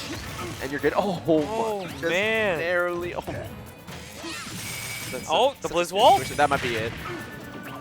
Nice. Nope. Yep. Nope. Frame trap up air. And now we're even stocks with Widara once again. Tournament stock. We'll see what happens. Okay, but you gotta be able to at least take. Oh wait, this is huge for Widara. Oh, can't find the kill. Whoa, Nana's living. What is happening? Oh! What is happening? Wait, no, that's not dead. Okay, but Nana might die here. No. You see Nana dodging everything? Wait. No, that's it. That's it. Okay, we got Game 5. No. Okay, Widara may have almost fumbled that, but luckily was able to close it. Yeah, that was insane. You see Nana just like, Nana was juking the hell out of Widara right there. Did not want to die at all. Who would have thought your win condition was just Nana living? Yeah. Like, who would have thought? Wait, who would have thought that the game plan against Ice Climbers is kill Nana? Oh wow. Maybe we should kill them all. Yeah. All right, but we got ourselves a Game 5 situation, and of course, both these players not unfamiliar with this territory. They're gonna have to lock in if they want a chance at top 3. Widara though, going into this game with all the momentum, you know, after being down 2-0, making it all the way back through. We'll see what happens and see if Dtier is able to just, you know, kill the momentum or just fall to the pressure. Yeah, I'm really, like, it's exciting too, because when you see, oh! Okay. It's exciting when Dtier makes the character look like an S tier. Yeah. Oh my god. That was a quick first stock in 20 seconds. Something we've been looking for this entire set. We haven't seen it until now, I feel like. All those combos being dropped, but are we going to see? Okay, no. Okay. Yo, what is happening? 30 seconds in and we're playing Smash 4. Oh no, yeah, it's playing Smash 4 the way that Ice Climbers was just deleted. Yeah. What the heck just happened? God. That's just... We are so back. That's just like the two sides of Ice Climbers right there, you know. Can do such crazy combos, getting kills at such an early percentage, and then just like dying to like dumb things like that. Right, and just like that, this game is quite literally even Steven for the both players right now. They're looking to at least make it happen. Nana's off stage. Popo sends Morton off stage. Oh, that's going to be the Popo forward air though, so it's not going to be a... Oh! I like the overextension on the recovery there, trying to maybe shield poke. What is happening? Nana's dead. This character. And so is Popo. Oh no. Oh. That's going to do it. Oh no. Widara is back in the lead after getting 0 to death so early. Is this the time for Widara to wake up and get the reverse 3-0 to complete? I don't have no words. Oh! No! Oh my god! Oh! That's... Okay. Why is Nana getting deleted so soon? What is happening? Widara is just straight up like is inserting some black magic into the game. And we got a last stock situation. Okay. Here we go. Oh, the forward throw on the Nana. Not gonna find anything. This is so painful. It's like Dtier is just fighting against themselves right now. It's roadkill off the side of the right side of the stage right now. The shit. No way! Oh, wait. Oh, wait. Wait! Okay, Big okay, damage big here damage. from Dtier. At the ledge is such a scary situation. Oh, couldn't get the grab. That would have been definitely a kill. Oh, Squall's back to ledge. Can't Oh, do the it! back. And back airs That's the gonna Popo. do it. Widara completes the 3-0 reversal. I would be so hurt if I was Dtier. I cannot lie to you. Wow.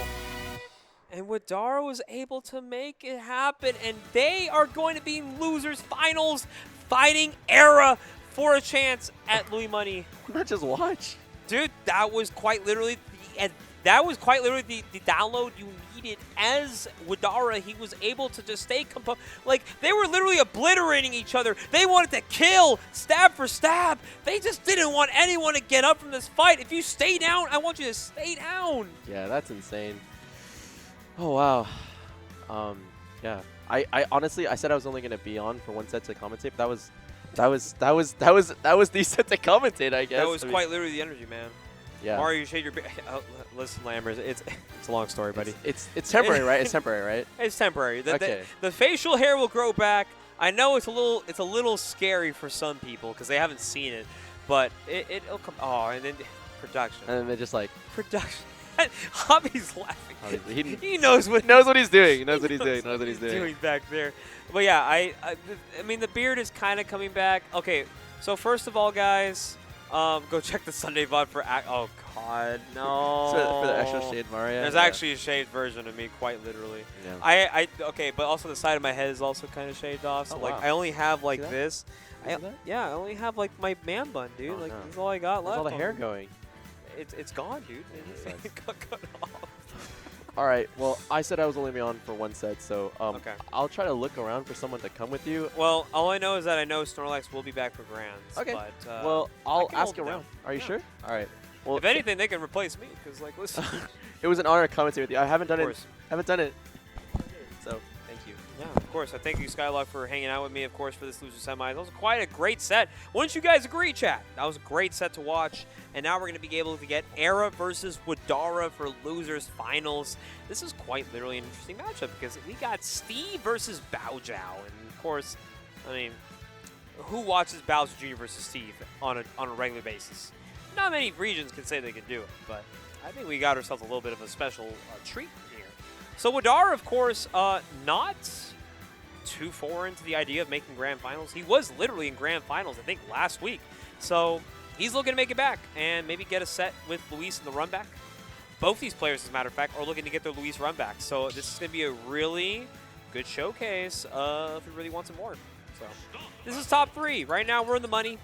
We're at least guaranteed some dollar bill, y'all. Cash rules everything around NorCal, baby.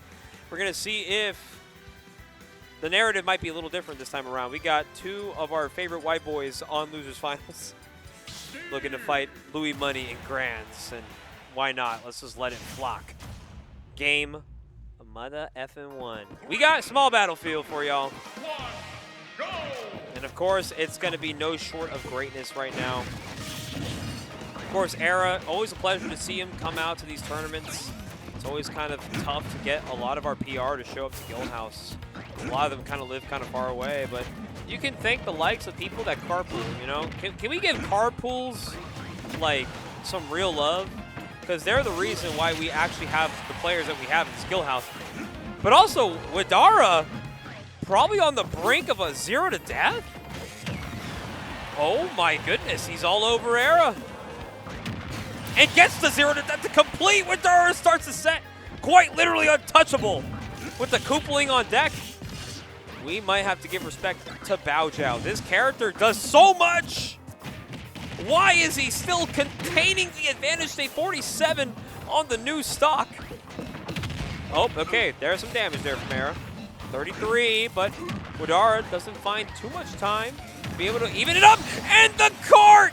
The clown cart cleans it up off stage a minute in, and Widara's already looking to take a 1-0 lead. Can you believe the madness? I think Bowser Jr. stocks might be rising, folks. I don't know. How do we feel about Bowser Jr. stocks rising?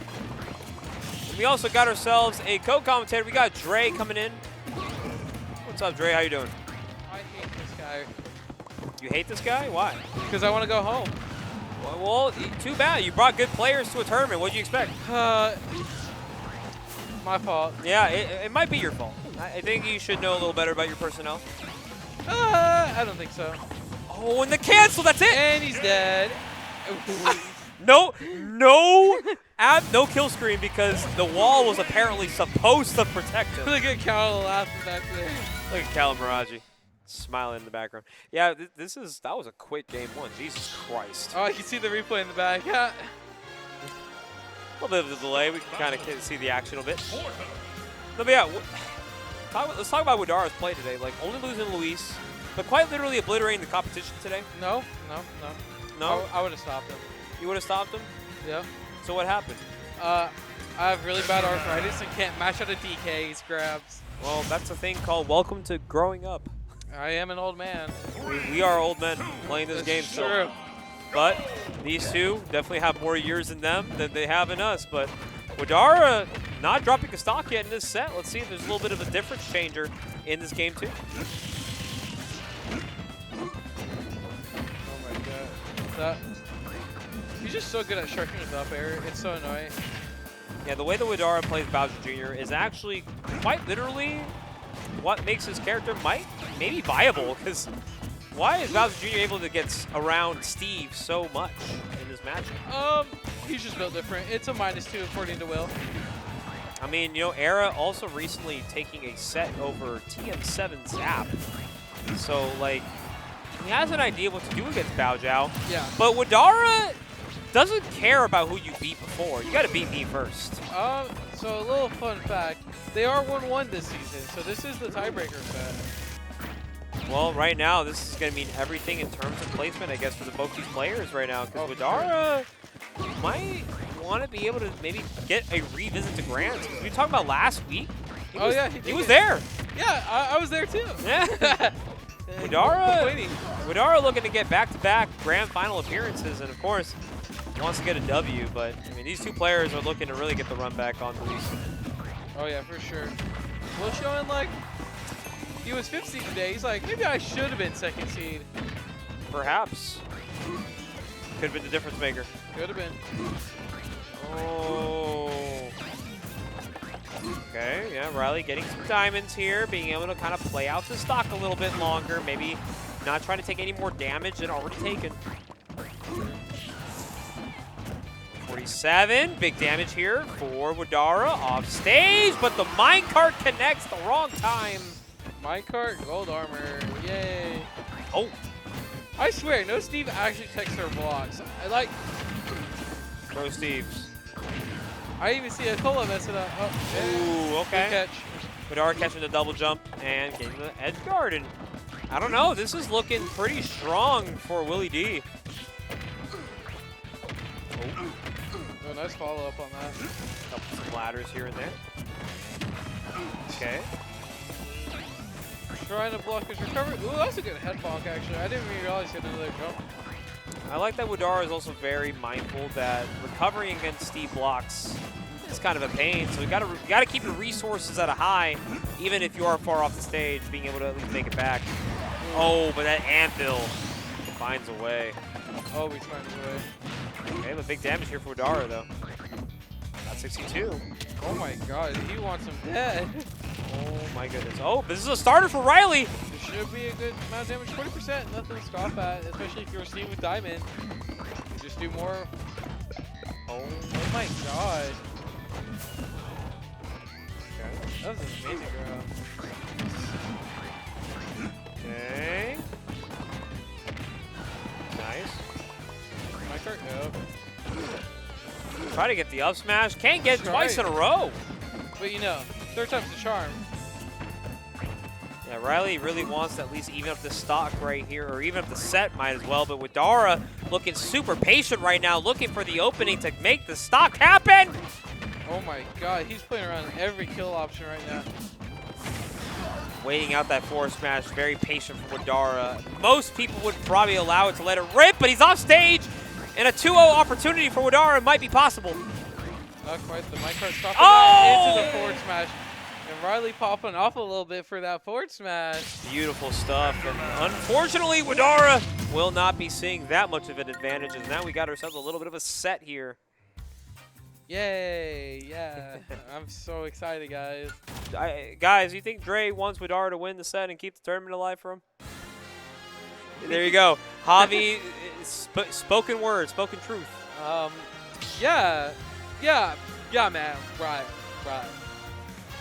Well, as much as a clown card is pretty scary for the most, I would not want to see Willie in the adaptation mode because he's apparently some people may have caught him like smiling a little bit after dropping that game. So maybe he might be a little psychopathic and might be able to show us a little different here for game 3.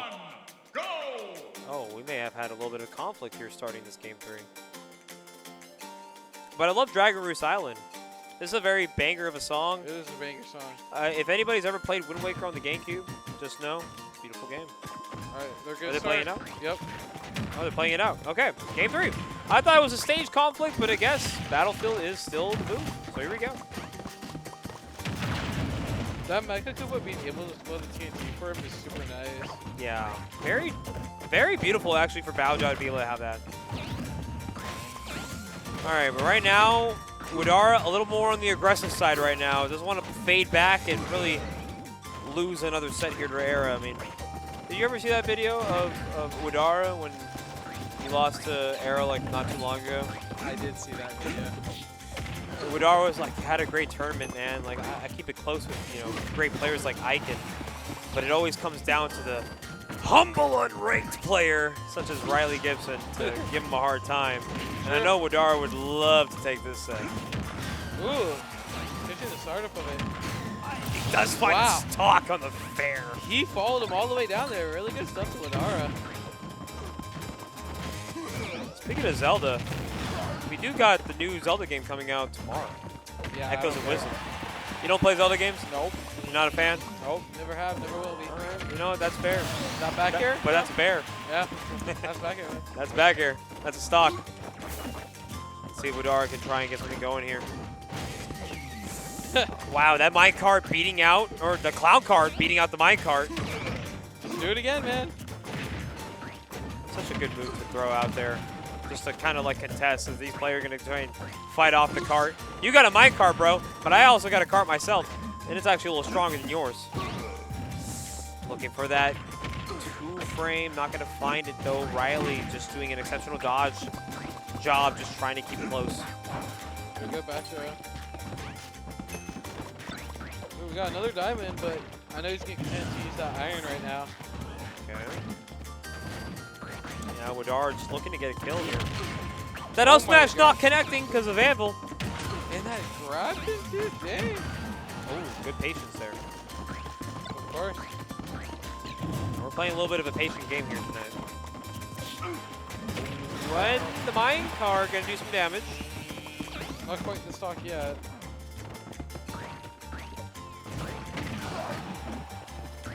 Okay, wait a minute. Oh, wow. He definitely could have died there for that. That's diamond number 2. And that. Just barely got the tail end of that hitbox, too. Some damage applied. Thank God for cloud card damage. Yeah, but you get back here by diamonds at that it percent. Doesn't matter. Let's see if Widara can try and even things up here, not taking too much insurance. The up smash will not do it quite yet. Not quite. Battlefield saving the error there. If we get a big Oh, combo. and you're going to take 58. So detrimental.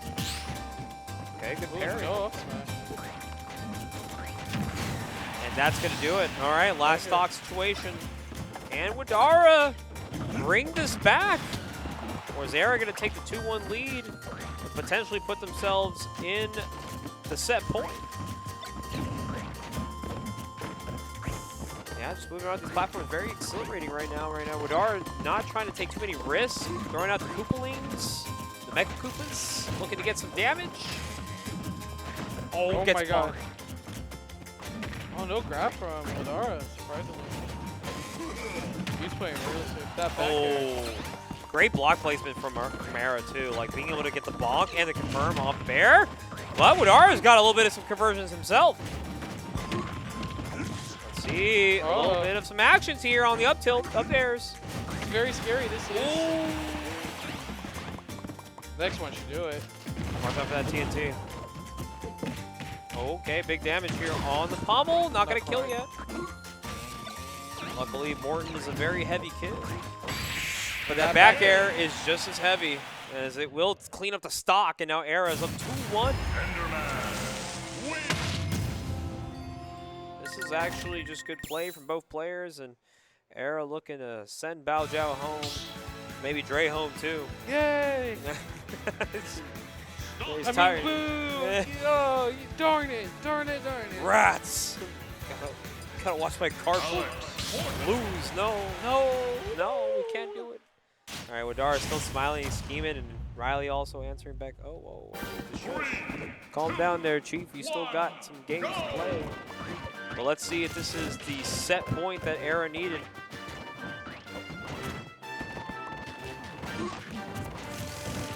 So scary right now. Some up tilt action here coming from the corner, and Borton does find the down air. Not going to get more, though, other than just a couple multi-hits.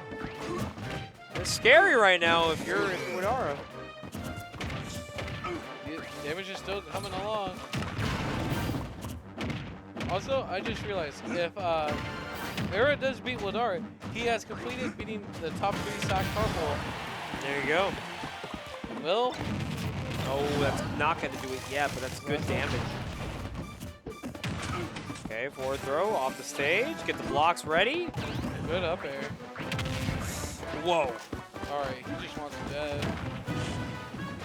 Okay. Can't really pressure because of the TNT. A little bit of a cam ball. Not going to die yet from the mine car. 161. Morton, a heavy boy, is going to have to take some close quarters hits to actually take the stock here. Oh my god, that back air is barely not hitting. Whoa! Same with that one too. How did that up B not lose to the aerial Widara throughout? That's so unfortunate. Now having to play neutral again. Okay. We're gonna get in here. Alright, another wall again. Dash attack. Not quite. Oh, he has another diamond ready too. Oh, and the extension on the Mecha Koopa. Making Widara live, but he's dead off the catch. That's gonna be first stock to Era. Scary stuff right now. Oh, and the meaty diamond. Last thing you want to do as a player down the set against Steve is allow the diamonds to really quite be the end of your bracket run. He's going to get up smash, not going to die yet. Just barely, like 2% off. Yeah, this is really big damage for Era. 83 on the second stock. Okay, gets a grab. Makes something happen. He's trying to. And that's going to do it. Not fair. Okay. Widara keeping up right now. Okay, building some blocks here. Keeping him off. He's going to have to approach above the head and finds a way in with the Mecha Koopa. But 26 is all he gets? No, never mind. He's still trying to get going. Okay, no smash. Not going to get anything else. The miss tech. Minecart. Another Okay. fair. He's getting these. Oh, wow. It's actually a very interesting recovery route from Era, being able to dodge anything that Widara would whip punish him with. Yeah, I got mixed there too. that was a little different. Let's see, like, oh, that's smash, not going to do it. It's a battle of a very heavy character, so of course, Era's got a lot to worry about when it comes to finding a kill on Morton, because this character can quite literally live with some absurd percentages against even Diamond. Oh wow, that aerial spin out. Keeping him alive. Oh, gets hit with the uppy recovery. Both are in shield. They got to play a little bit of neutral here. Back row? Yep. Hope they're not quite killing yet. The next grab should do it though for Aaron. Nice. Walling out Widara. Not overcommitting yet, but the blocks are getting shortened. No, up throw. Oh, okay. Gets Anvil, lives off the sour hit. It's so close. Oh my god, that's going to do it! And Widara taking a slight lead. gonna have to take all the insurance he can, or else his stock. Double fair, getting him 20%. I know I'll take that all the way. Oh. Uh-oh. Oh. Oh no, he's missing these grabs. He's missing the kills. This is huge right now for Widara, being able to maybe get 30%, maybe a little bit more off of Era. Gets him off the minecart here, has to recover with an upbeat. But that back air will find a way to get in. That's a last stock situation between these two. And that Star KO helping out Era too, getting a lot more materials going.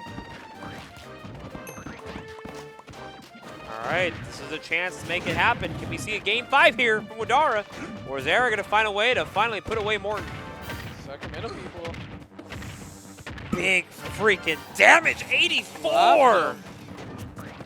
White literally brought it back off one chain. Okay. Oh, the trade working in Era's favor. This might be it. Oh, great recovery! Oh my god, the forward smash barely whiffing. Can Widara find a way to give us one more Bao Jiao Steve game? Oh, the foot dog! Oh my goodness, that would have been it! That would have been insane. That would have been really insane. That had to be all intentional, it was all planned. He definitely looked like he was ready for it. He was just hoping Era didn't press an option. Oh, but Era wants to really end it all right now with the diamonds on deck right now. Gotta be very careful about Bao Jiao. Close to your shield, and it's not gonna matter because the bear is too strong. And Widara out at third off the bear. Very unfortunate for Widara. Good stuff to Era, but you know what that means for me though? Get to go home. I get to go home. We're probably gonna get some Taco Bell, guys, because you know, Taco Bell. Yeah, I want to go home. I know there's Spartan tacos, but they'll take too long. This is true. What time is it? It's like 11. Oh, 10:50. We might be done before 11, yo. You like, I got to sleep. I do. I'm actually so exhausted. Hello. Yeah. I told you, right? I was just tired after like coming back from TwitchCon. No, yeah, 100%. Like, okay, first of all, great run from Widara.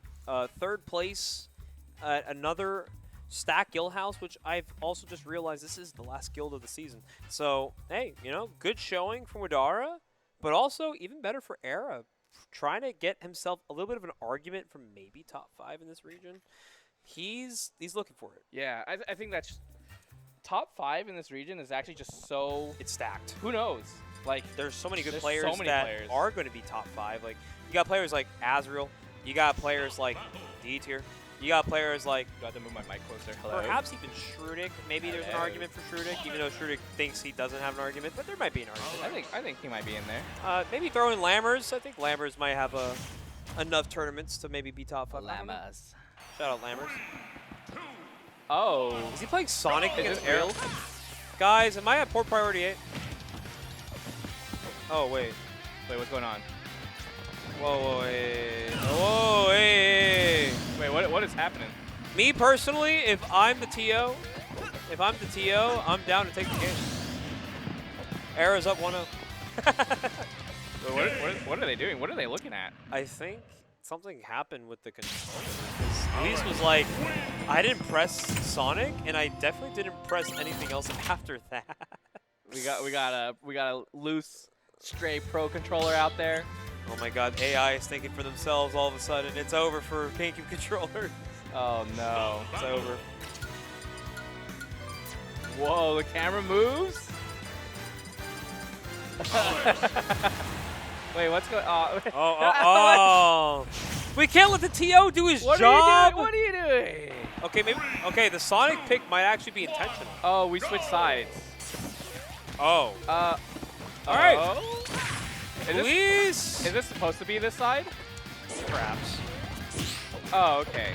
All right, well, the Sonic is a choice here for Luis. He might have been inspired by Luisito, who played some Sonic. You mean other Luis? Yeah, Luis number 2. Because it's not Luisito anymore, right? It's just Luis. It's Luis, but lowercase, with no money. He's a college student. He's broke. Just no money, Luis. No money, Luis, dude.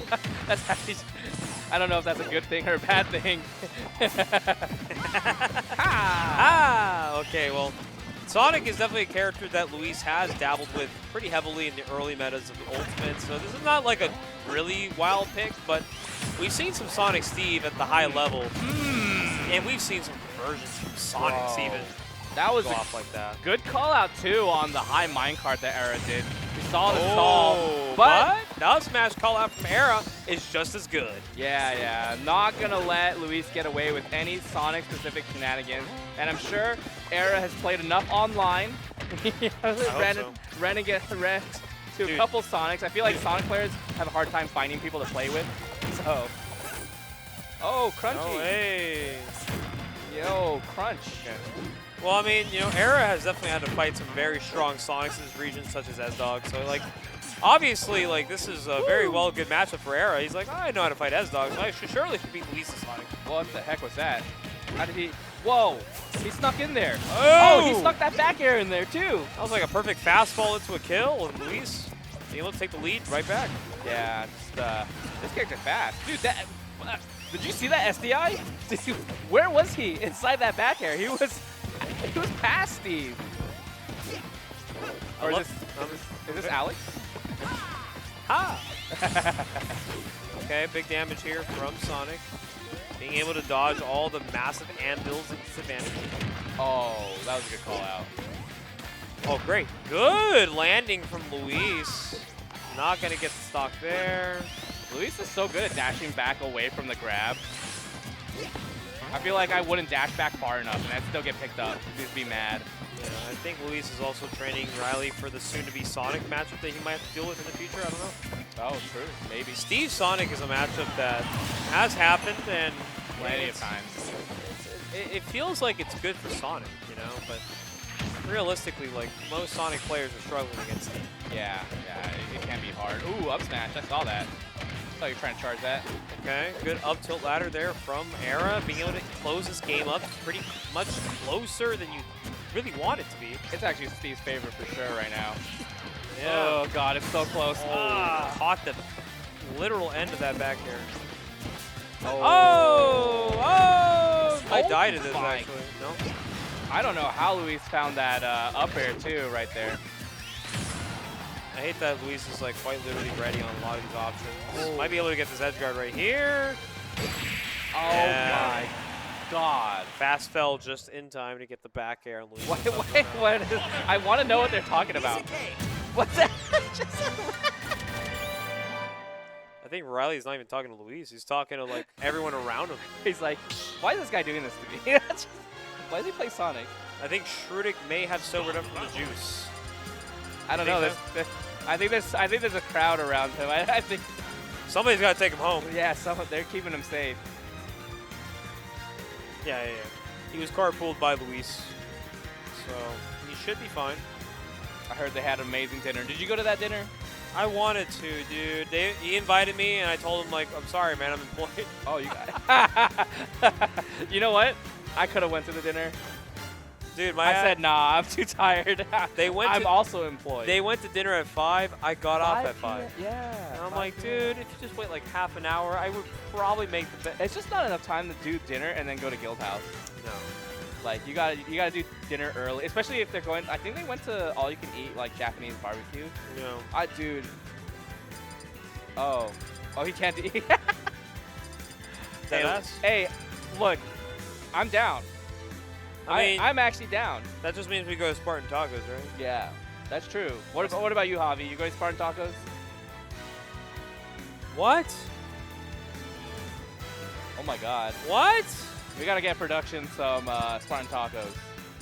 Chad, we've been told that our production team has not had Spartan Tacos after a Guildhouse bracket. This is a concern. It's a huge. What do you mean, whatever? Or ever. Oh, wait. Riley's actually just going to concede, and I think we're done. That's the bracket. He's seen one Sonic game, and he just thought, you know what? Why am I doing this? Why are we here? You guys like my shirt? You like my Kirby? It's an awesome shirt. We just gotta segue out of here. Yeah, somehow. chat. We've been told by Warren and the TOs that Riley Gibson does not want to continue the set. So we're just going to go ahead and say congrats to Luis. Yo! On Guildhouse Weekly. You know what? Go, Luis. And I don't know if it's a controller issue happening Louis or money. maybe just the fact that Luis is not getting a rat's ass about maybe Dude, this grand. hey, that Sonic play was kind of cool. I don't know. I don't know. Sonic is kind of a hard character to beat, even if it's like on a secondary. So, you know. I don't know. Anyways, we do have a couple events, a couple things I do want to talk about. Yeah. Genesis Black is coming up, so if you're interested in coming out to the Guildhouse, this venue where you see Shudik having an amazing time on in his birthday. Oh, yeah. Shout out to Shrudik. He's finally of age to drink at the bar. Yeah, this is the Shout tournament that you want to go to. It's on the weekend, too, so if you can't make it usually on the weekdays, this is our regional here, Genesis Black. We, of course, have Ultimate at Melee, but we've been trying to tap into a little bit more of the FGC side, too. I know they brought on I don't know if I should say that. I know they brought on a team, right, to get SF, Tekken, Guilty and Grand Blue versus kind of on the big screen right here, and they definitely deserve their time. To definitely come out to Genesis Black if you if you have the time, you know, try to have a good time, trying to have a good weekend. Genesis Black is there.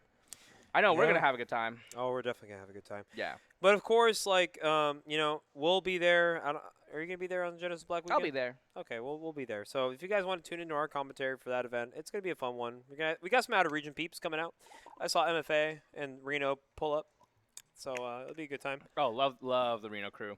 So yeah, I mean, you know, we got Genesis Black happening, but of course for your commentators that are on mic, we also got a regional that we got to fly out to this Friday. Oh, that's true. That's true. We don't got a flyer for that. We're going to Daddy's Den, and not the Daddy's Den that you're thinking about. This is up in Spokane. Hosted by Big Daddy Nom Nom. Actually, great event too, by the way. Like I went there last year. Was it last year? I don't even. Did you go last year? I think it was last year. What? They did a top 3 photo. Nice. Wait, so I don't know. Imagine DQing and then you have to be told by the TO, hey, we need a top 3 pick though. Yeah. I think that's reasonable. Okay, but yeah. Other than that, like, it's fun. For me personally, as you know, a local commentator, this is my second time now going to a different state. Oh, nice. A regional commentary. Congrats. Yeah, it's awesome. I mean, we're gonna celebrate up there, right? We're gonna Dude, celebrate. I mean, I changed my flight to make sure I fly back in the evening. I don't think I'm sleeping actually Saturday night. Your ass is taking the. You know, I respect that. I thought about doing that, and then a part of me also said, I don't trust myself. I'm trying to go to work on Monday. I'm flying in Sunday night, and I'm just gonna sleep through the rest of the day. But yeah, you know, that's actually the end of Guildhouse Weekly. But of course, if you guys have enjoyed every single part of the weekly tonight, please make sure to drop a follow to Guildhouse. We do run our weeklies on Wednesdays, and as well as Guilty Gear Strive and a monthly Melty Blood tournament as well. Don't forget the bi-weekly Grand Blue tournament that we also run on the Esports Guildhouse channel. Send Verm home so he can go live. That's so freaking funny. Okay, I actually love that. Okay, Rardy's a real one because he's like, all right, I need Verm to stream now. Like, you guys had your fun. Guys. Wrap it up. You guys had your fun. Okay, wrap it up. Get him out of here. I do want to say, on top of that, we do have our Tuesday. If you're interested in coming out and playing Tekken, even if you're not interested in coming out, definitely do tune in because our NorCal scene for Tekken is quite strong, I believe. You know, personally, I think they're pretty good. I like them. I mean, Shout out Nandito. Yeah, true. It's not like Jimmy's coming out all the time, but hey, look, these are the progenitors, right? Yeah. That being said, we also do have Smash Ultimate and, of course, we say Guilty Gear Strive tonight here on Wednesdays. Yeah. You already know. And tomorrow for the old heads, we got Street Fighter and Melee. It's just, that's how it'll be. We've been running it Tuesday, Wednesday, Thursday. You already know. And you already know that's those the schedule. You already know those Melee heads are coming out, especially for preparation for That's Genesis true. Black. We got SFAT, SUJ, Umar. We got some heavy killers trying to come out and really, you know, reclaim their kingship of course, Genesis Black. But that's pretty much all we got for tonight. Thank you guys so much for watching Ultimate with us. We'll be back next week, but if you want to see me and Snorlax on the mic, I think we got a top 8 Melee block too. Real quick, I do want to mention the Throne is coming up too. I don't know if we have a slide for that. The Throne is coming up. Yeah. I know they had a round table just today, actually. Yes, they did. Which talked about like nominations and getting other players out there. Please check that out. Shout outs to the Throne, the Triple T, as I like to call it, the Throne 2. Triple T, the Throne 2. The Throne 2. We got some fire players coming out, like, of course, Spargo. And we got Hurt, Cola, Light, Leo, Mutace, Riddle, Shattuck, Tweak, Zachary, and, of course, voted in players. So we're gonna see some obviously, it's gonna be a great time. People want to see their boys show out and be representative of their region, the people that they love. And that's just gonna be how it is to end 2024. But for now, we still got a little bit of ways to go. Yeah, we're out of here. Real quick though, for chat, real quick. Hey, cheers. I would like to know too, guys. All right, good night. Peace out. We're gonna go get some tacos.